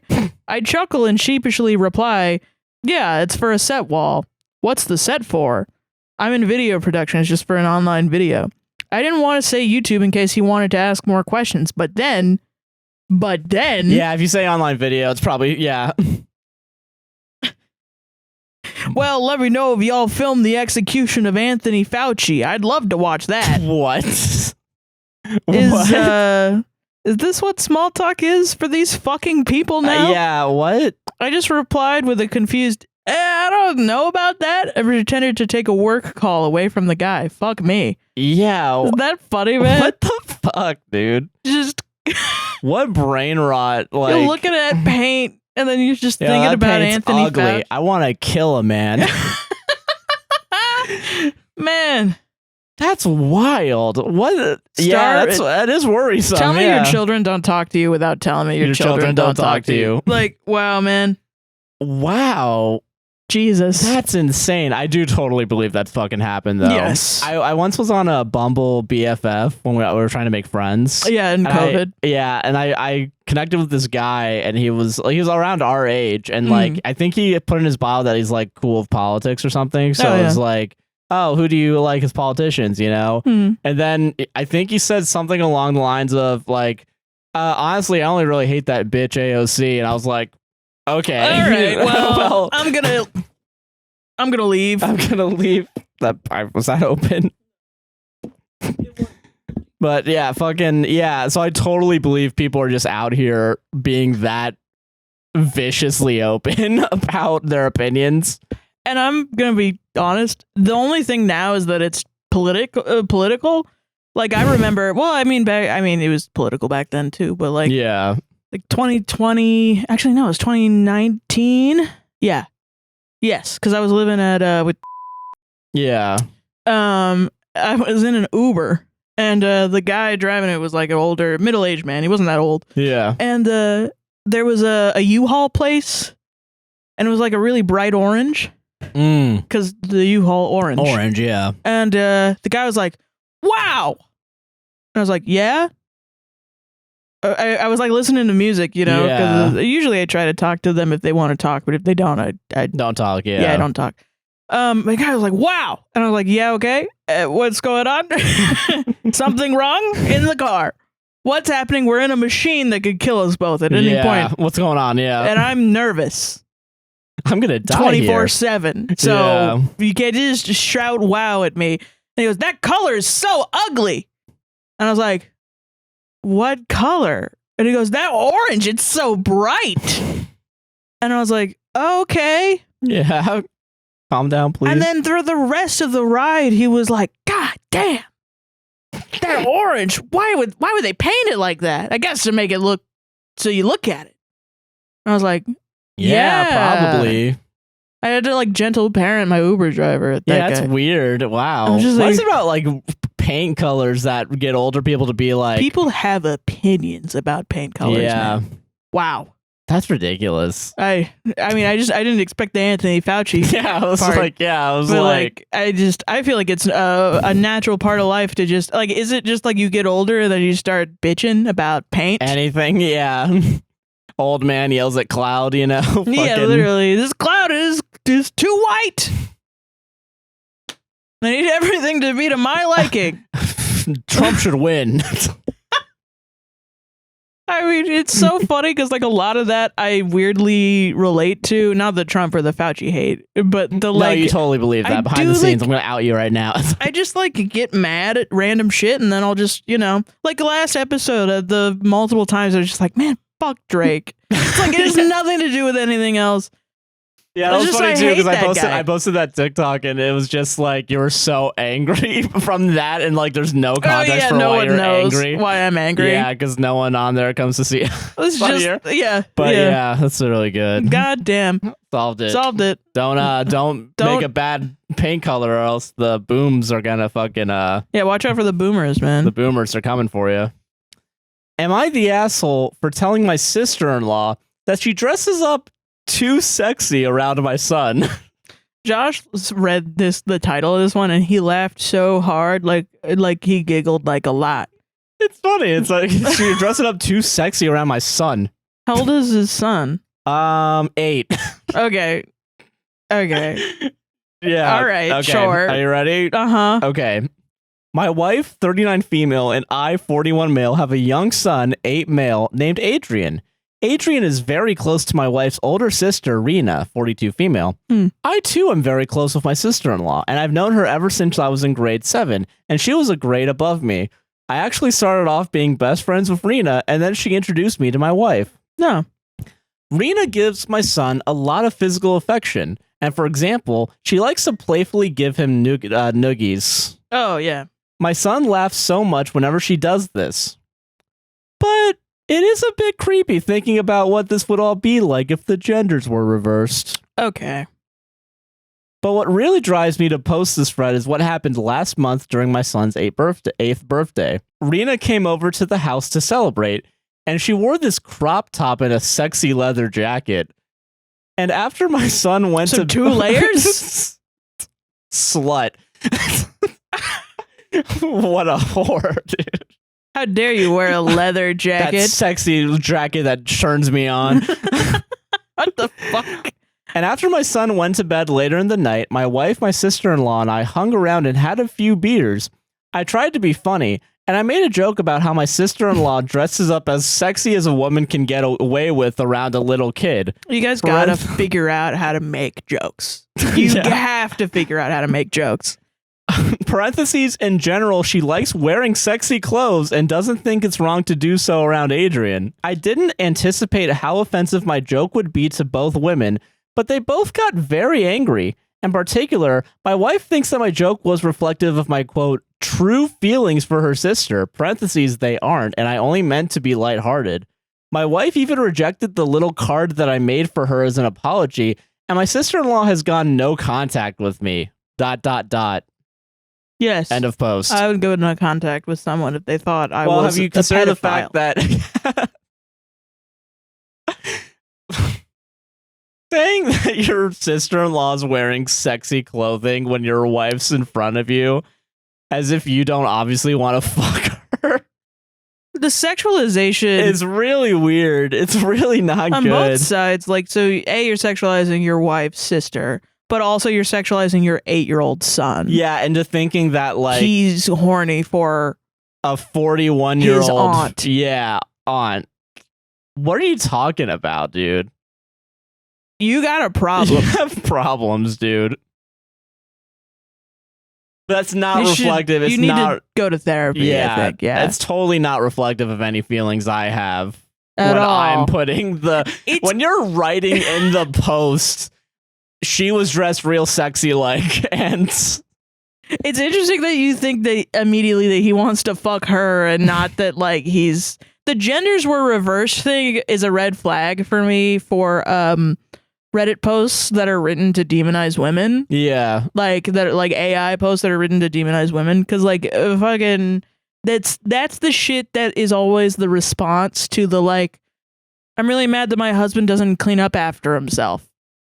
And then dudes will be like, well, what if the genders were reversed? Yeah, and it's like, what are you fucking talking about, my guy? Yeah. Yeah, and I do really think, like, the Reddit podcasts and shit being on TikTok, I think, and, like, boosting the Am I the Asshole subreddit to be as large as it is, even though it was huge before us, yeah. It's you know, I'm not saying that we boosted the Am I the Asshole subreddit personally. That would be crazy. No, I think that'd be crazy, yeah. But I do think there's, like, an influx of, like, dudes in there that trying are to, like, making fake posts to dunk on women and minorities and stuff. That's fair, I get that, yeah. But what if the genders were reversed? But they're not, man, because there isn't a matriarchy. There's a patriarchy. Yeah. God. It's just so obviously the shit's gonna be different because that's how it, like, what do you mean? Do you go around saying, what if the races were reversed? What about reverse racism? No, because that's fucking stupid. Yeah, it's ridiculous. What are you talking about? And you know, if you said that out loud, people will get mad at you. Because it's stupid. It's dumb. So why do you think it's okay to say that now about gender? Yeah. You're ridiculous. You're a ridiculous stupid, human being. Man. God. That's just so wild. You can type all that out, man. And just post it? And just post it to the internet for everyone to see. What did people say? I think, let me see. Top comment. Oh, a noogie is still rubbing someone's head with your knuckles, right? How is this sexual? Yeah, I don't think that's sexual. Also, pretty sure no one has a problem with guys wearing 3-piece suits, gray sweatpants, or being shirtless in workout gear with being around children. Yeah. Yeah, so why is it she wears a crop top and a jacket? Crop top and a jacket. Also, a crop top could mean anything from, like, literally just at your tits to like down here. Yeah, like just to where like your belly button is. Yeah, like I've bought crop tops that I've worn that I'm like, I actually can wear this as shirts, and I'm a large woman. Yeah, no, exactly. Yeah. God, I don't know. It's just wild. I don't know.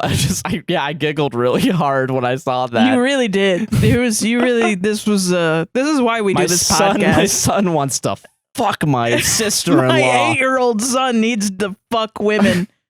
You're insane. Fucking wild. You're wild. Solved it. I worked out yesterday. My fucking I'm locked up on my arm, dude. Oh no, I just mean like you get locked up. Oh, you should get locked up. No, I thought you meant my arm was locked. We were having 2 different conversations. No, Good. I mean we have ADHD. That's how it works. What? Huh? All right, I'm ready for the next one, baby. All right, this is an Am I Overreacting? Ooh. My 26 male girlfriend, 25 female, said that she wished that other women were into me when we first got together. Am I overreacting for being upset? Okay. Interesting. Okay. Yeah. My girlfriend and I were talking on the phone last night about the period when we first got together. We've been together for almost 4 years now. She told me that when we first got together, she wished more women were into me besides herself because she felt like she was getting someone that no one else wanted. Ooh, okay. That upset me because I was never able to attract many women prior to her, and she has more relationship experience than I do. She would also have more quote-unquote options than me if we were both to become single at this very moment. This upset me because I can't control how many women are into me at a given moment. It made me feel like she looks at me as lesser than her, and even though she claims that she didn't mean it that way. That's the entire post. Oh, that's it? Okay. Yeah, you're not overreacting, man. That sucks to hear. Yeah, that's crazy. That's actually wild. Yeah, I don't know, because I feel like I heard that and I was like, oh, God. Jesus. It's mean. That's mean to say. She should look at you as like, how did no one else get to this? Yeah, I should feel lucky to get this. Yeah. That's weird. That's kind of like, so, okay, hold on. So you want other women to look at your boyfriend so they get jealous of you having the boyfriend? Like, what's the angle here? Yeah, I don't really know. You're 4 years in. You already, hopefully, love and care for him. Yeah, but so why do you have to say? Hey, why do you have to say this? Need external validation? Yeah, why do you need external validation in the beginning to feel like, oh yeah, this is a good choice actually? Does other women want to fuck him? Like, I feel like that's kind of weird. That's the shit I don't get with like these like alpha male guys. You know, how they're like, I gotta find I get the most attractive women. Like it's a status symbol. Like using your partner as a status symbol, I think, is inherently dehumanizing. Yeah. Them. Like an object, like a gold chain around your neck or something. You know? Yeah. Like, are you fucking or you get a fucking expensive ass car. Yeah. It makes me think of Fuck Shit Stack by Reggie Watts. You know. I do. Yeah, I like women. I like women. I like the concept of a woman. I like to reduce that concept to an object. Yeah, it's just in that sense. Yeah, if anyone does that to anyone, it's shitty. You know, it's fucking. Yeah, it's fucking. Why? Yeah, why would you say that 4 years in? No. What the fuck? Just a surefire way to just like start a fight. Like, yeah. Sow insecurity in your partner, which maybe that was the point. I know there's that really famous Reddit story like years ago about that guy that kept telling his girlfriend that she smells bad. Oh, yeah. And then she was like, oh, I have to figure out. I went to the doctor and they told me nothing's wrong. And I have to figure it out. And then he just she was crying and said that they should break up because apparently she smells bad and she's been trying to fix it. And then he was like, oh no, my dad just told me to say that to women so they would be complacent and feel like they couldn't leave me. What? Like, don't do that shit. Don't do that at all. That's why, there are some times where, I remember when the peeling an orange thing or the would he peel an orange for you or something like that? I'm adverse to really any games being played. Yeah, because I feel like you're trying to fuck with people, you know? That's not cool. Yeah. I mean, I get the feminist concept behind that. And I do think it was fine. Also, it was kind of really not a big deal. But it was, if anything else, it was more playful how it was being perceived. Yeah. And I don't really think it was real. I will say, if there's people getting shitty about the man versus bear question, I think that's silly to get fucking upset about, you know? What do you mean? Or guys that are why would you pick a bear? why would you do that? Yeah, they just don't understand the underlying metaphorical concept. These are like thought experiments, essentially. Yeah. They're not real. And you can't even get past the word thought.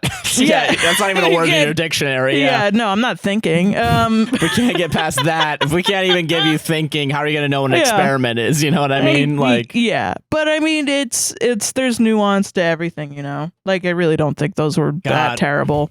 Like, that's the thing. Women will just be like, oh, will he peel an orange for me? And then men will be like, oh, I'm going to ruin all of your self-esteem. Except for this woman who is apparently ruining this man's self-esteem by saying no bitches. You got no bitches. Yeah, you got no fucking bitches. I wish you had bitches before me. That's weird. That's fucking weird. Okay, I'll go find some. I wish you were just plowing puss before you got me. I wish too. Yeah, I wish I had plowed puss before. You telling me? I don't give a shit. You telling me fucking... Mm-hmm. Yeah, it's just like, how are you single this whole time? Like... Oh yeah. I remember the first date. You were like, oh yeah, I've never been in a relationship, and I was like, I literally looked at you like, what? I was literally like, are you fucking kidding me? Yeah, no, you actually said, oh, that makes sense. Yeah, oh yeah, that makes sense. You look like a fucking nerd. Anyway, do you want to live together forever? Yeah.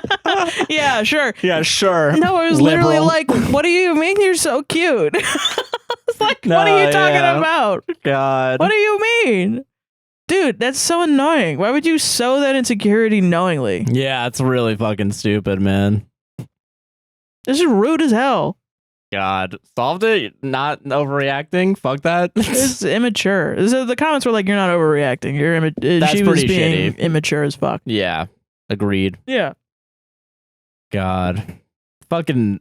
Also, like, when you're in this guy probably doesn't think it because he's in a relationship with her, and I feel like men, a lot of times, they don't realize that the person that they were at the beginning of the relationship is not the same as who they are now. Yeah. And it's like, you don't know what being in love does to your attractiveness. Yeah. It boosts your attractiveness 5 million times. Yeah. Like, okay, maybe when you were single, you were like a little incel-y and mad at women for not fucking you or something, and you were gross and women didn't like you.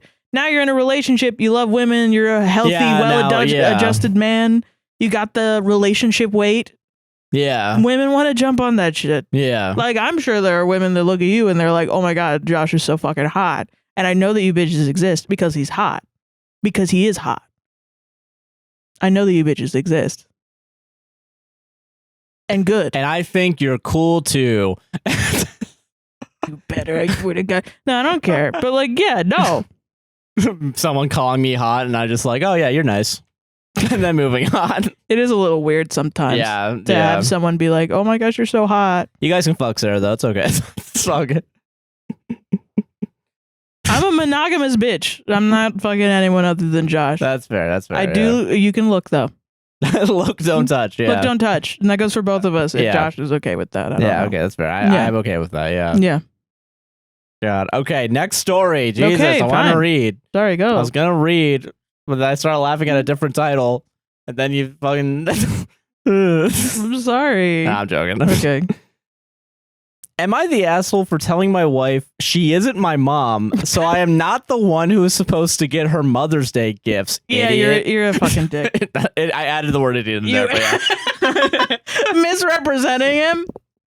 Fully. I'm sorry. You're right. That's not fair. I'm gonna give this asshole the benefit of the doubt. Sorry. Let me restate the title in a non-judgmental way. Am I the asshole for telling my wife she isn't my goddamn stupid fucking mother, so I am not the one who is supposed to get her goddamn Mother's Day gifts? Yes. Well, hold on. No, you are. You're a piece of shit. I, 29 male, have been married to my wife, 27 female, for 3 years. We have a 3-week-old son. She has been hinting about Mother's Day and things she would like to do/get for Mother's Day. We both usually go big on holidays and birthdays, and I love making her happy. However, I told her that it isn't my job to get her something on Mother's Day, that this is the day we focus on our own moms. It seemed to make her really upset. She said it's her first Mother's Day, she just wants to feel special. So am I the asshole for this? And if I am, what am I supposed to do? My dad never did anything for my mom on Mother's Day, but I always did, and now I'm not sure if this was normal. So there are multiple assholes here, huh? Yeah. Him and his dad. Yeah. Generational assholery. Yeah. Dude. I guess trauma, I guess. Like your dad didn't do anything for your mom. Yeah. I don't know. I don't know about trauma. I think just like shitty, like patriarchal kind of. Yeah, like, he just didn't raise a good son. Yeah. Or be a good role model for his son too, I guess. Yeah. Yes. That's straight up. If my fucking brother-in-law doesn't do anything for my sister, who you might go beat him up. I'm gonna go fucking kill him. Yeah. No, but like, yeah, I think it'd be shitty if he didn't do anything, especially since this is her first Mother's Day. You know, yeah, and like it's a really common experience. My mom also had I think her first husband, the dad to my brothers, who was like a drug addict, deadbeat dad. Piece of shit, but also a drug addict, and that's it's an illness. But he said the same thing, like but it was like immediately after she had given birth, and I feel like this shit is like constant. I hear this every Mother's Day, and I think it's so crazy how men are not aware of these, just like this happening for your like they just are like it's really funny too that you'll say in your post, I love treating her, but I'm not gonna do it on fucking Mother's Day when she's asking. The first thing is, it's not my job. My first response would be like, this relationship is a job. Yeah, like it's not what you mean, but like, why are you treating it like it's a job and not just you get to cherish like me? A task, yeah, like a chore. Yeah, I don't want it if it's gonna be a chore. Just now I know you've told me you don't want to put effort into this relationship because you told me that it's a chore to you to go and get me a gift on Mother's Day. Jesus, man, you should just do it because it's good. Yeah, exactly. Like, I don't know. I feel like, also like what if you don't have a fucking mom to talk to? Like, do people just like fucking, and you're married, like, oh, I'm not gonna do anything for anyone today. Not even my own wife who's raising my kid. Yeah, that's wild. But also, do you think like a Father's Day rolled around? Do you think he'd also be like, where's my shit? Yeah, exactly. But not do anything for Mother's Day? Dude, as a kid, my school used to have like donuts for dads and muffins for moms. It was so cute. Yeah. And it was kind of like their way to do like Mother's Day, Father's Day. And my mom specifically would be like, oh, oops, I didn't tell your dad about donuts for dads, so that he wouldn't show up. And then I was like, well, then you don't get to go for muffins for moms. You know what, though? Honestly, though, yeah, fuck that. Are you kidding me? Equal. Yeah, equality right there. Yeah, I don't want you showing up. Don't fucking show up. I'm not telling you when it's happening then, Yeah. Then I'm not telling you. Yeah. Because I was like, fuck it. Yeah. I think really my kid brain at the time was like, I like donuts better than muffins. You know, it is kind of a shame that they gave the better one to the dads. Because it's DD. Yeah. Muffins are good. Muffins are great. Don't get fucking mad at me, guys. I go to Wawa and I get a muffin sometimes. Fucking sue me. They weren't getting like chocolate muffins though. They weren't that cool. They were like raisin muffins. Oh, wait, they weren't getting chocolate muffins. No, they weren't. Okay. They was I like thought you were raisin shitting on muffins. chocolate chip muffins for a second. No, I'm a chocolate girly. Like I only want chocolate. You're more likely to get chocolate with a donut, I think, than a muffin. You're not wrong about that. I get that. Although I do think blueberry muffin would be good too. We're gonna start talking about muffins. We're just yapping. But asshole. You're obviously an asshole. Yeah, I'm gonna text my sister tomorrow. Probably Happy Mother's Day. Oh yeah. Yeah, I was gonna be like, get your wife or girlfriend or baby mama some shit for Mother's Day. Yeah, man. Fucking yeah. Just fucking come on, just dude. One thing, one little thing. One thing. One tiny a text message even. Just that. Just do that. Yeah. Wow. I don't know. I wish I had more. Just be appreciative. No, I get it. We've been talking much. Oh, I didn't pick that story? Oh, damn. Oh, that's fine. There was one I did that was like, I gave my wife a mug and she doesn't like mugs. I don't know. It's just it was like a gift for like an important day or something. Oh. And she only got a mug. And he got her a mug earlier and then she was like, I don't even like mugs. Oh, he's a dick. Yeah. But I think it was a little too open and dry, I think. No, I get you. But yeah, okay. Okay, am I the asshole for asking my daughter to pay me for cooking at her wedding? Oh, yeah, I've seen this one. Yeah, I'm excited for this one. I, a 46 female, greatly enjoy cooking and baking. I've always told my kids that if they had a small wedding, I'd be happy to provide the food as a wedding gift. Okay. My daughter, Leslie, is getting married soon. They're having 47 guests total, so I offered to cook per my long-standing offer and said I could do something like my peppered beef or jambalaya or some jalapeno cheesy biscuits. Leslie and her fiancé, Will, took me up on it, and they said they'd help buy ingredients. Leslie sent me some recipes a few days ago, and when I asked what they were for, she said that she wanted to add 1 or 2 big pot dishes that weren't spicy so Will's family could have something to eat. Okay, that's fair. I know that boy can't eat a popper or most of my meals without getting red in the face, but I didn't think his whole family was like that. Okay. Leslie said it because his father has ulcers and stomach problems, so Will's family was careful how they ate while Will was growing up. That seems fair. Yeah, I think if you have stomach ulcers and like gastrointestinal problems, I wouldn't be downing jalapenos either. I probably shouldn't even be, dude, listen, TMI a little bit, but my asshole's fucked. I probably shouldn't be eating spicy food. That's real. Yeah. I told Leslie I already told her what I was cooking for her wedding, and she argued that I'm making it about me instead of listening to what the bride and groom want. Yeah. I finally told her I'd cook the extra dishes, but if she's going to treat me like a caterer, then I'll need her to pay me for all the extra prep and work. But you offered, it's a gift though. Like, it's a gift. It's a gift. You offered it, and then you were like, "I'm only cooking what I want to cook." And then she was like, "Well, can you put like?" It'd be like if you had someone that was like vegan or vegetarian, yes. And then you reluctantly were like, "All right, fine, I'll make something with tofu, but you gotta fucking pay me." It's more serious than $90 an hour. God damn it! It's more serious than that. He's got a medical condition. He has a fucking medical condition. Yeah. Or his family. Yeah, someone in his family has a medical condition that probably doesn't allow him to eat spice. Yes. You should be cognizant of that. Leslie said that gifts are supposed to be what the person receiving them wants, and that she might as well hire a caterer if she's going to pay, and hung up. Yeah, because fuck you. If you're not going to cook what I want. Yeah. I thought Leslie would cool down and come talk to me about how we'd handle this and reasonable payment for taking on extra cooking, but my youngest told me when he went to visit Leslie, she and Will were talking with the catering company. Oof, was get wrecked. Was I wrong to ask her to pay me for cooking?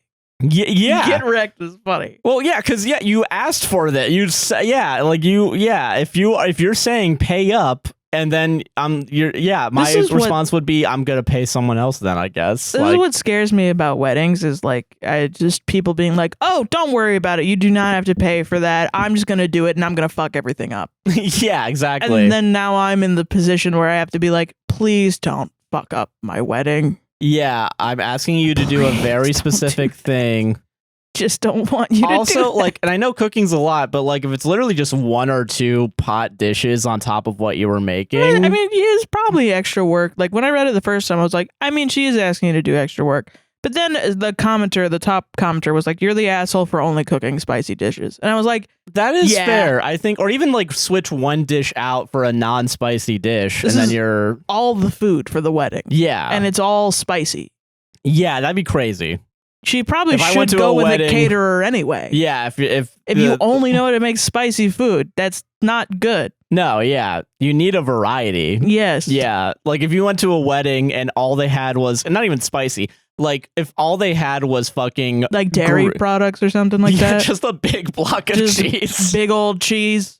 And you're lactose intolerant. I was thinking even just like one salad type. Only Caesar salad is all you get. Yeah, I'd be like, oh, this is an ass wedding. Yeah, this wedding sucks, actually. Ass. Oh, but there's also Cobb salad. And while we're at it, house salad.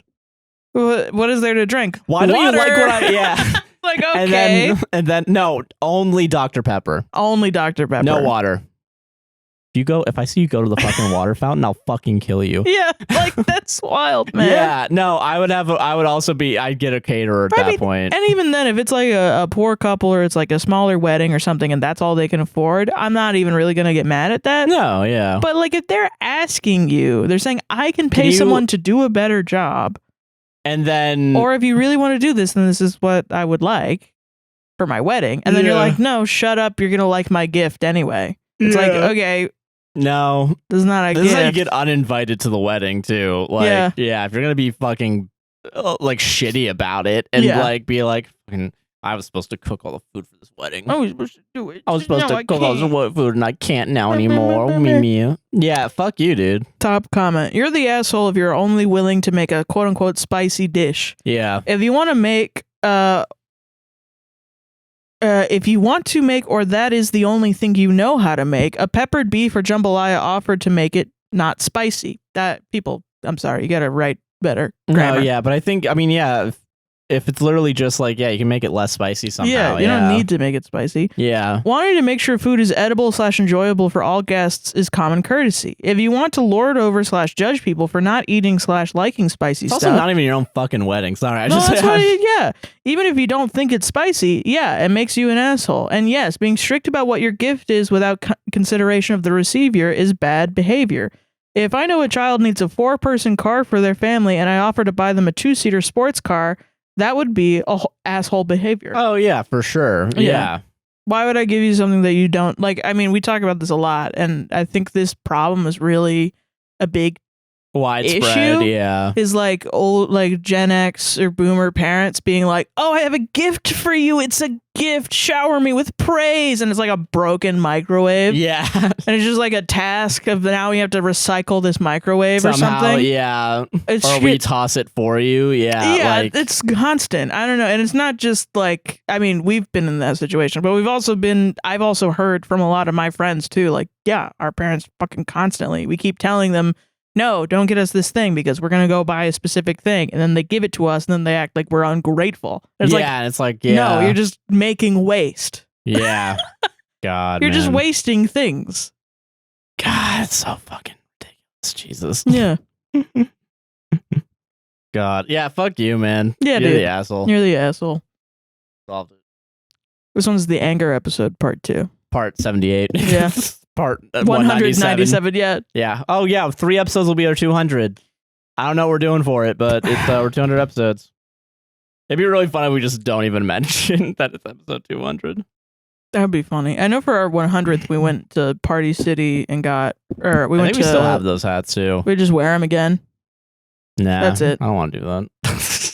You didn't like it the first time, I remember. Like it. Oh, this one's okay. Yeah. I don't, you might be able to answer this by the title, but we're going to read the post anyway. Okay. I'm not going to do my normal. This is from a deleted account. Hell yeah. Am I the asshole for parking in the handicap spot in this specific situation? Okay. What do you think the situation is? Just out of curiosity. Guess what the situation could be. You have to shit really bad. Okay. See, it's not that, but I like what you're thinking. I think you'd still be the asshole. Yeah, you'd still be an asshole. Yeah. This happened a few days ago, and I still don't know how to feel about it. I picked up some food and decided to eat at my car because, well, I was alone and I don't like eating in public when alone. So I parked my car, but the sun glare was so bad it was shining directly to my eyes. Oh, you poor baby, the sun. Oh. It was shining directly into my eyes, and I have sensitive eyes. I saw the handicap parking spot was empty, as it almost always is, and I know the spot is shaded, so I parked there and started eating. You know that relatable thing where you get a little bit of glare in your eyes and you park in the handicap spot because that has shade in it. You know that feeling? It's really funny. Sometimes people write these and they're just like, sometimes they're like, am I the asshole? And they're actually like a criminal, like they committed a crime and then they're admitting it on the internet for committing a crime. And sometimes people are like, am I an asshole? And they're literally a saint. Yeah. And sometimes it's, am I the asshole? I am an asshole. Yeah. And this is one of those pure middle ones, You might as well. If the glare some are like a demon from hell. Also, real quick, physics real quick. Yeah. Have you thought about parking reverse? Ooh, got him. I'm sorry, got him, dude. I'm sorry. Holy shit. I'm just thinking of other ways you could have done this. This is full on like Curb Your Enthusiasm levels of get ready. Yeah. I was halfway through my meal and some random lady came up to my window saying she can't see a tag on my car. I explained my situation. She was together with a wheelchair user person and he seemed understanding, but she immediately started acting offended. She gave me a rant on why I shouldn't park here. In the end, she said because people like me, they have a hard time finding spots. I said there is another empty handicap spot here, plus I'd gladly move my car if she kindly asked me to. She then demanded I empty the spot now. I said I will and started moving my car. I didn't apologize because of her attitude. She shouted, "Wow, not even an apology," as I was leaving. I then stopped and said, "I'm sorry you seem really frustrated, but you can't take all your anger on me." She cut me off saying, "I'm taking my anger on you?" I said yes, because I explained to you why I parked here in the first place, and now I'm moving my car as you wanted me to. I feel for both of you. You being you being a caretaker must be hard as well, but you don't have to be so hard on me. She cut me off again and saying they're a couple. I'm such an asshole. It's not hard to give proper apology. She can't believe how entitled I am, etc. Yeah. And she just kept complaining. At this point, dude, I'm sorry, I just can't. You had glare in your eye. This man can't walk, and his wife is like pissed off at you, and you can't understand. At this point, shit. I knew there was no point replying to her because she was clearly looking for a fight. So I quietly left. Am I the asshole? God, I don't know. I can't tell for the life of me. I can't tell, man. Shit. You know what the worst disability is having a little bit of glare in your eye. Some fucking guy in a wheelchair came up and he can't understand what I'm going through. God. Don't park in the fucking handicap spot. I don't even know, man. And don't. Just don't. Find another spot that doesn't have glare or reverse and then park reverse. It's not even funny. It's just sad that people are like, this exists. This stupid? This fucking dumb? This obtuse? Oh my God. I don't even know what the word, just entitled. She was entitled. Right. Yeah, you're acting entitled. Right I should be able to park wherever I want, apparently. Right. And then some bitch comes up with her fucking disabled husband and then...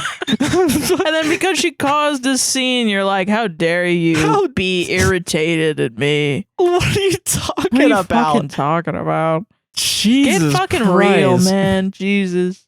Yo, assuming that she's a caretaker and not like a partner is fucking crazy too. But dude, there was something there. I actually had like a situation like this with my mom once. Oh yeah. We were going to like an outlet mall and my mom was pissed off because the parking was full and she parked in a handicap spot and was like, whatever, it's fine.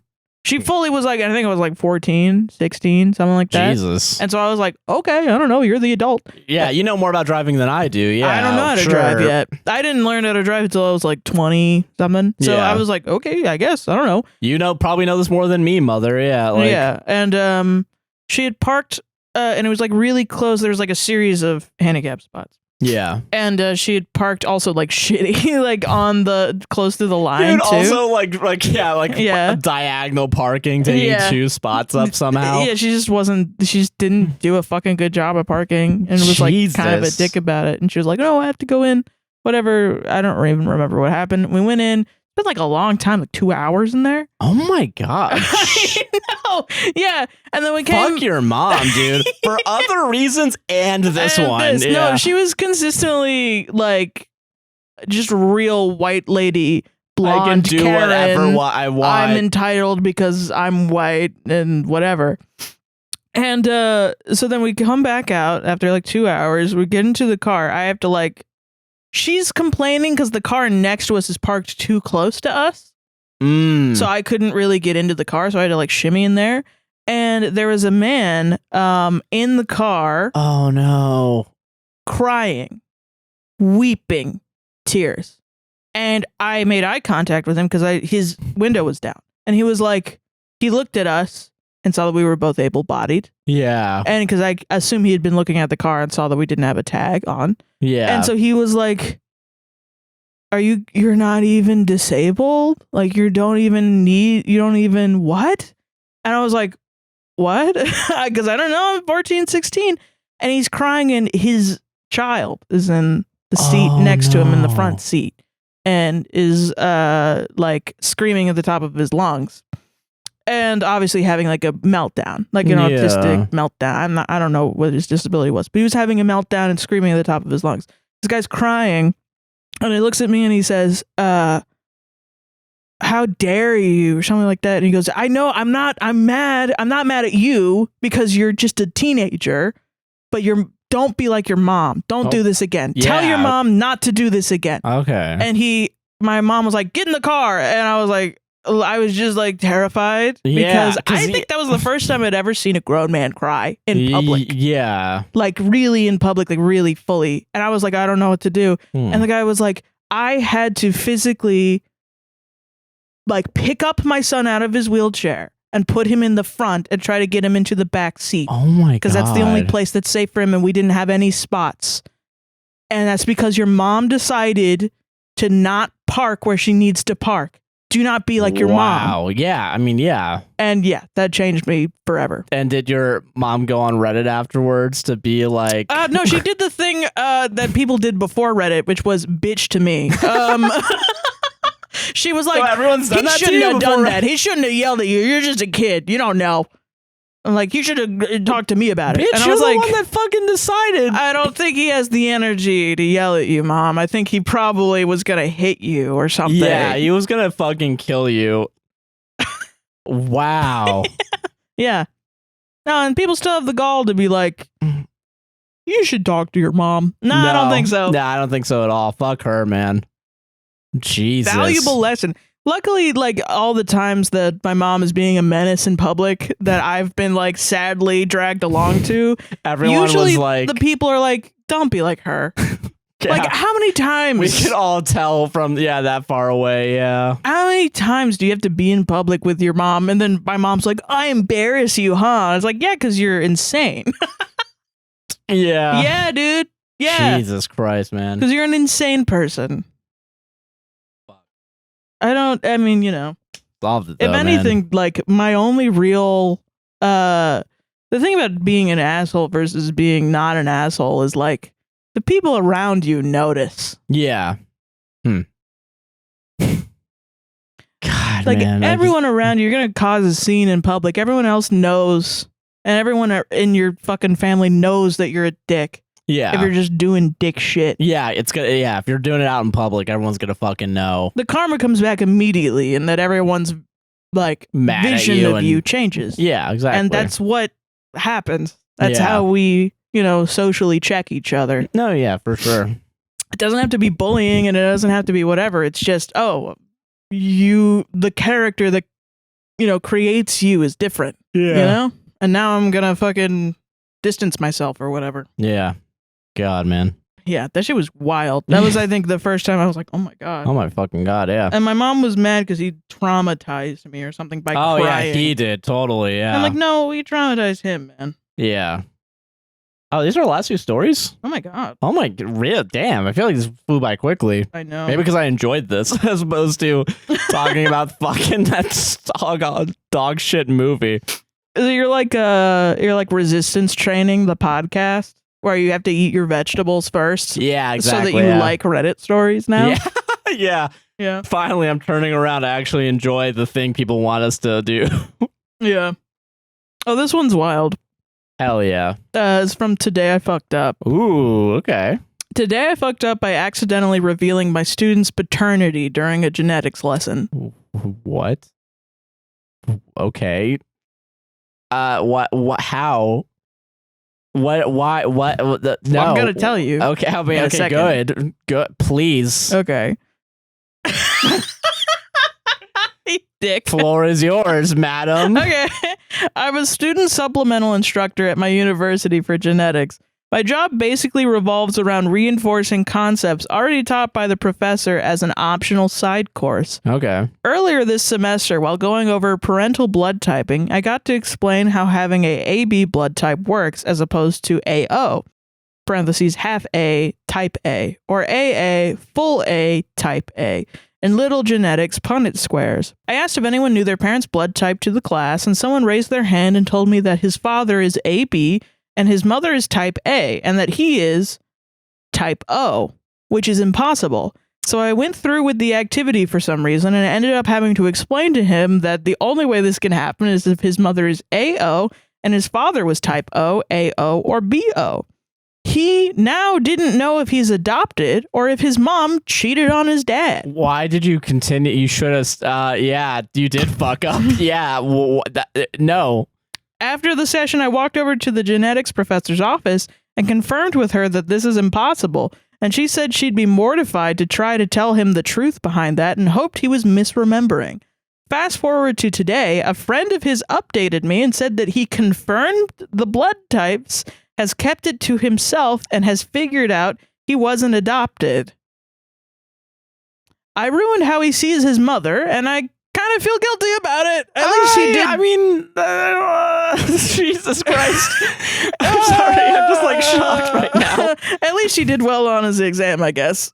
Too long didn't read. I quote unquote teach genetics, and a student of mine found out that his mother cheated on his father. He confirmed it, and I potentially ruined a family dynamic. My favorite thing about this is the top comment is, I have 100% read this exact story before. So I was like, oh, is this like a troll, like a common troll?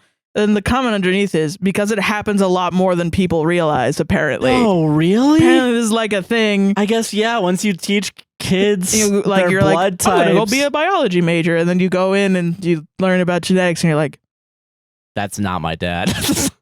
oh, fuck. Yeah. Oops. Wow. I'm just shocked. On second thought, burn down all colleges, actually. No, for this one inconvenience. Yeah. There is actual advice. I guess, yeah, what do you do in that situation afterwards? You've outed someone's mom as a fucking cheater. This is the quote. Quote unquote, there are ways that this could be possible, but they're beyond the scope of this science class. True and accurate response, no matter how unlikely, that doesn't psychologically scar your students for life, just in case you should need it in the future. Like, I don't think this guy is a fucking ass. I think he's just doing his job. Yeah, but like, but he did fall down the scientific rabbit hole of, oh no, let's do this thought experiment. Let's keep doing it, guys. And it's like, oh no. For the benefits of teaching. Yeah. At what cost? You didn't think about whether you should enough. You know what I mean? You're too busy thinking if you could. You didn't think about whether you should. Everyone for consent, and the third person's just that guy's mom. Yep.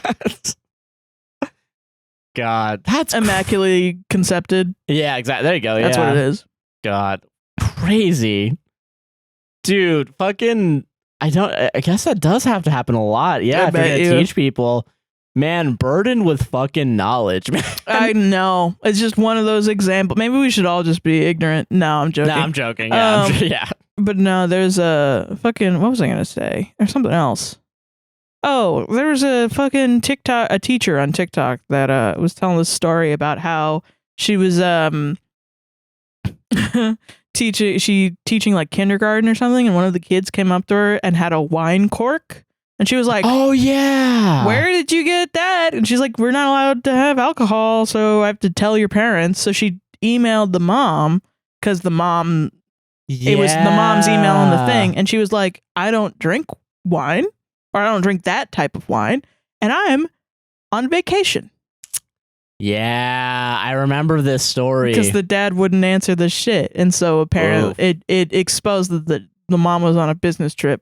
And the dad had been cheating on her with some lady and left a wine cork out, and the kid just found it. I mean, yeah, that's why you don't fuck around in the first place, because then someone's gonna find out. Fucking Derek, whatever his name was in the first story that I did. Yeah. Jesus. Solved it, though. God damn. All right, last story, baby. I don't remember this one. Yeah. Oh, yeah, okay, I remember this one. Oh, yeah. Oh, yeah. Am I the asshole for telling my girlfriend she's not great at pickleball and she should sit out games? If you're playing pickleball, everyone's an asshole. If you're playing pickleball, I'm sure it's fun. I don't know. Yeah. I've never played because I'm not an asshole. Yeah, I'm joking. Yeah. It's all a joke. It's all a joke, guys. Sarah believes everything she says. Stop writing your angry comments in the comments down below. Pickleball is actually super fun. Go ahead. I'll take a beat. Take a beat. Okay. Fuck. I-24. Sorry. We just lost the ability to podcast. Yeah. Yeah. I, 24 male, recently started playing pickleball after finishing college as a hobby, and I've been playing it for a while. I've also been playing tennis since I was a kid, so a lot of the skills transferred, and after getting accustomed to the swing and weight of the ball and paddle, I just play games very competitively and comfortably. After my girlfriend, 23 female, saw that I frequently went to games and made friends this way, wanted to join, and I obliged because, of course, I want us to spend time together with our hobbies. Mm-hmm. So I bring her over to my games, and we started playing. I knew she was a beginner, but she can't swing properly, either misses the ball, or hits it out of the court, or can't react fast enough to move to a better position just to swing, or reach the ball on the far side of the court. Many times she hits the ball too high or too low. Sometimes she just freezes, the ball comes straight at her too. All that's fine. She's a beginner. As you'd expect, the people in the game, myself included, drop down a few skill levels and accommodate her, and help her practice by making it easier, changing our expected game flow and speed we usually play at. We enjoyed our time and people were nice and wanted to see us again, and we do meet them in other events. After we went home, I was reached out to by an individual asking if we could visit practice sessions for pickleball, and I knew what he was alluding to, and I agreed with his opinion. My girlfriend wasn't good enough to play pickleball yet. Our games were disrupted because of her skill level, and it just became boring. So I explained this to her in the most sincere way and say how she can't properly handle a normal game yet and she should practice, and I'm offering to help her, and she agrees. But here's where it gets troublesome. She never goes to practice on her own time. She says it's too expensive or she doesn't have time, and never plans or books courts for when I'm available to help her. As soon as I say I'm going to play pickleball, she asks to come play and is annoyed when I say that she's not good enough. I ask her why hasn't she practiced? She then responds by saying, let's go an hour before to practice and we'd be fine. I disagree and find it incredibly annoying that she doesn't understand that an hour's worth of playing at her skill level will not be enough. She says that I'm controlling and want a sense of power when in reality, it's one simple thing. She's bad at the game and it's not fun to play with her. I'm at a crossroads with this because I want to play with friends and she wants to come along, but I feel bad telling her she should just sit out and not play and would feel more offended if I told her not to come at all. But if I let her play, myself and others would not be enjoying the game as much at all. Am I the asshole for asking her to sit out games with friends and meetups for not making it into a practice session? TLDR, GF is bad at pickleball and I'm asking her to sit out of games and practice at another time away from normal games. So you do not want to hang out with her? Yeah. You said that in the beginning, and then you went on to say, nah, actually I don't because she's ass. She sucks at this fucking game. I'd rather play pickleball than hang out with my girlfriend. Yeah. So, and yeah, it doesn't seem like you really enjoy hanging out with your girlfriend. And that's how if you were the girlfriend, how would you respond, do you think? I'd probably break up, honestly, because I'm like, okay, so you don't want me hanging out with you is somehow impeding on... Well, it's contingent on my skill level. So you're not going to spend extra time hanging out with me in general, practicing, or I don't have the ability to practice. So I'm at this level... I want to play, but you don't want to play with me. And you're committed to telling me that I'm not good enough. Yeah. Me personally, I've been in that kind of environment with classical music, and it made sense because I was trying to be a professional at it. This is a hobby. This is a game, a fun game hobby. Between friends. And I'm not allowed to go. It would be like saying you're not allowed to play Settlers of Catan because you're bad at the game. Yeah. It's just a fucking game, dude. It's either like, and that's fine. I feel like some relationships, they can get through that and like, yeah, you're right. I am bad at Settlers of Catan and I don't like playing it and I don't want to do it. Yeah. But she wants to play. And you're instead of being you like, suck. Oh, maybe I'll go and play pickleball with these guys some other time and then me and her can go and play at the regular time. Yeah. Maybe that's fine. But instead of doing that, you're committed to telling her that she sucks and she needs to get good, scrub. Yeah. To like hang out with you. Yeah. And maybe I'd like maybe that's a little annoying to have to reschedule with your friends because they don't want to, but it's really your friend's fault for not being cool enough to like fucking to deal with your girlfriend. Like your friends essentially were like, we don't want to hang out with your girlfriend because she's bad at the game. And you turned around to your girlfriend and was like, you need to get good at the game to be with my friends. So you have to pay for lessons that our friend is offering. Or just go by yourself and practice. Yeah, it's like Isn't and that rent a out. very- You find out how to rent out a court, and you do it. And then like imagine you're on a team sport as a hobby, you know? Yeah, You're on a pickleball team or something, and the members of the team are like turning around and saying you're not allowed to play games unless you get better. Yeah, So you have to practice by yourself. Yeah, alone. Not good. No, unless you're like going to the Olympics for pickleball, but you're not. It's at some college. friend Yeah. at college. Jesus. After college, yeah. It's not even like a college team. It's not a team of any kind. It's a group of friends playing pickleball. Yeah. I don't know, man. I don't know about you. When I was a teenager, we played tennis a lot because we had tennis at our high school. Yeah. It was one of the events. We had no sports in my high school, so fucking, yeah. Our high school was like an all sports high school. Like they had lacrosse and they had like, I think they had bowling, which is crazy because we didn't have a bowling rink. We didn't have that. I don't know where they went to do bowling, but I don't know. But they had tennis courts and stuff and bleachers for that and lacrosse and baseball, and they had like a baseball diamond and a thing. And it was just, that was the main thing for that school is how they made money was sports. So for PE, me and some friends would just go and play tennis and fuck around on the tennis courts. But like literally you just have to do it.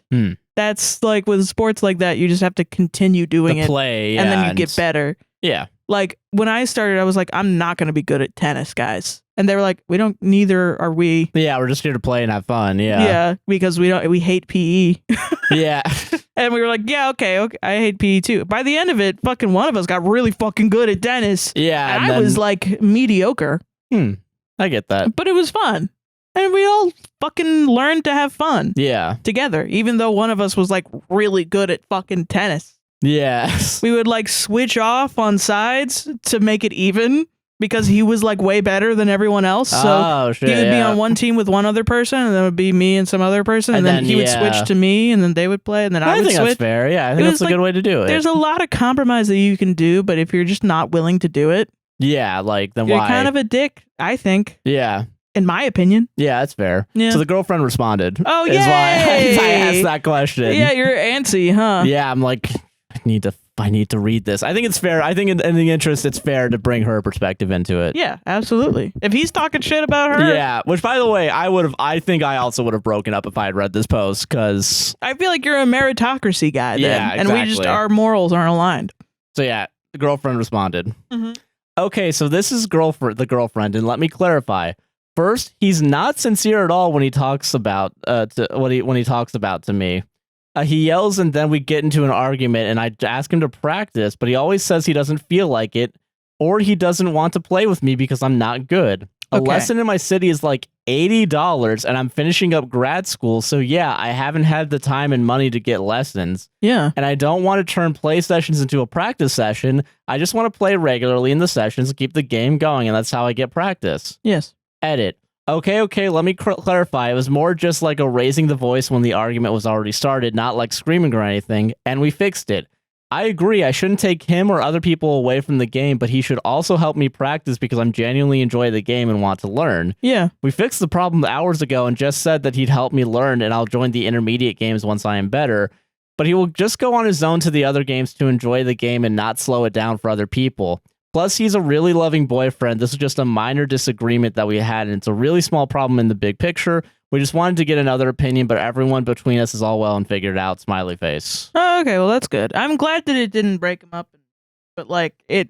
Still, though, the way that it's written in the post is like he's clearly upset about the fucking. Yeah, like that's what's worrying to me. Is I'm like, okay, but he still went to Reddit. Yeah, it's even weird. with all of this, unless like you, I guess.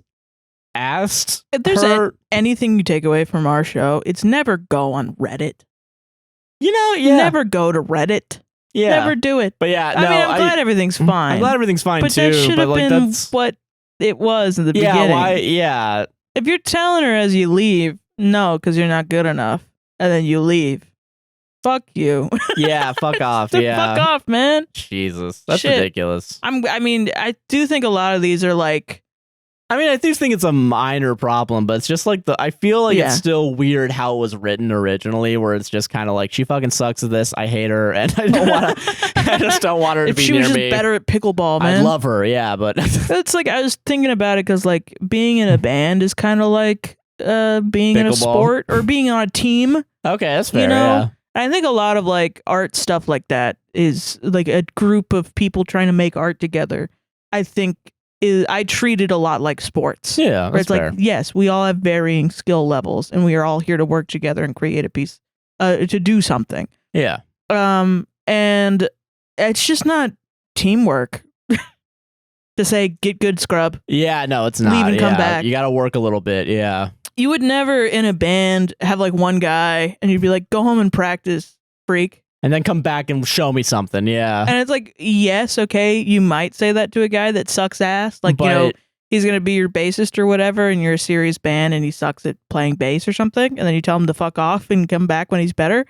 Yeah, okay, sure. But you can't, like, expect to have a relationship with that guy. Yeah, because it's more like you're acting like a fucking boss. Yes. And an employee relationship as opposed to a team, you know? Right. And that, I mean, it makes more sense in a band because you're trying to make money, usually. Yeah, but still, though, it's just wild. Yeah. It's like, I don't know. It's crazy to treat a hobby like that. Especially one, to me. It's just lame. It's lame behavior. Yeah, no, I agree with that. Like, why can't we all just have fun here, man? Yeah. But I don't know. There are people that are more uptight than me that... Yeah. You know, I just think you're uptight. But I'm also very loosey-goosey, so there's probably a lot of people that are like, no, she should get good. She should get good at pickleball to be able to hang out with her boyfriend, and you guys are being crazy. And it's like, yeah, okay, you're getting blocked, but like, okay. You're getting blocked for disagreeing. But like, all right, I get it. I guess you're right. I guess, whatever. I just don't agree with you at all. Solved it, though. Because I love being wrong. And that's our show. I'm cutting it off here. Okay. We've been recording for 4 hours now. It just hit 4 hours like 2 minutes ago, apparently. Dude, we fucking pooped another one out, baby. Yeah, we did it. Thank God. And we did it on a Saturday. Hey, we had to because tomorrow's Mother's Day, but hey. Yay. Now I have to go do a lot of work. Fuck, but before you do that work, what do you want to plug? I want to plug Wallace GoFundMe again. Yeah, I was Link is say down that. in the description. Yeah, no, of course, yeah. Yes. Please go donate if you can, or share it with as many people as you can as well if you're not able to donate. Yes. And also all our socials are down in the description as well. But Sarah, what socials do you want to plug? That's O'Hearon, THATSOHEERON on all socials. I'll mostly be posting on TikTok and Instagram. And I'll just be fucking reposting other families and Walla also, but yeah, mostly Walla, but also other things. That's the family that we have to focus on, so we're gonna focus on that one for sure. So if you want more Palestine stuff, then I'll be doing that. Yeah, and links down in the description as well for more Palestinian links. I am Joshua Chinland on most things. A guy nicknamed JC on Twitch. I swear I'm gonna stream at some point. He's gonna do it. I'm gonna do it. I don't know when. I don't know how, but I'm gonna do it. We're gonna figure it out. Yeah. I think we're also going to be trying to experiment with live streams on like TikTok or something at some point to try and raise money. But if I'm on my Twitch channel, that shit's for me, baby. Your $5 is going right to me. I was seeing a live stream with Aaron, and people were like, "Oh, are we us giving you flowers? Is that going to a family?"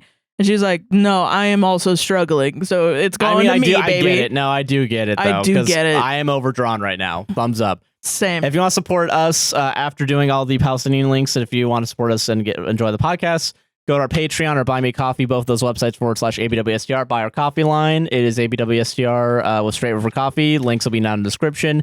Join our distributed computing team. Check out our merch. All the merch proceeds will go to UNRWA. Yes. And enjoy the rest of your day. Enjoy it. Please, enjoy it. Make this worth something. Please. Thank you all for listening. Have a good one. Thank you. Bye-bye. Okay, hold on. Okay, yeah. Outro.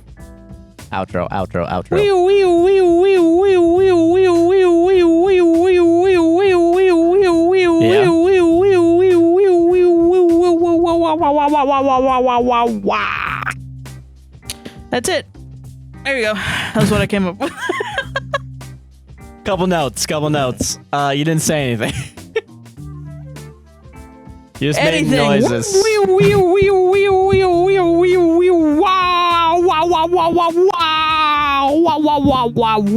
by the way, last week when you did the fucking intro, you clipped the mic so fucking hard you didn't even say anything in the podcast edit. Like, you were too loud for the mic. When? Last week during the intro, when we said a podcast will save this, when you were standing up because your chair broke. Oh, that's funny. Yeah.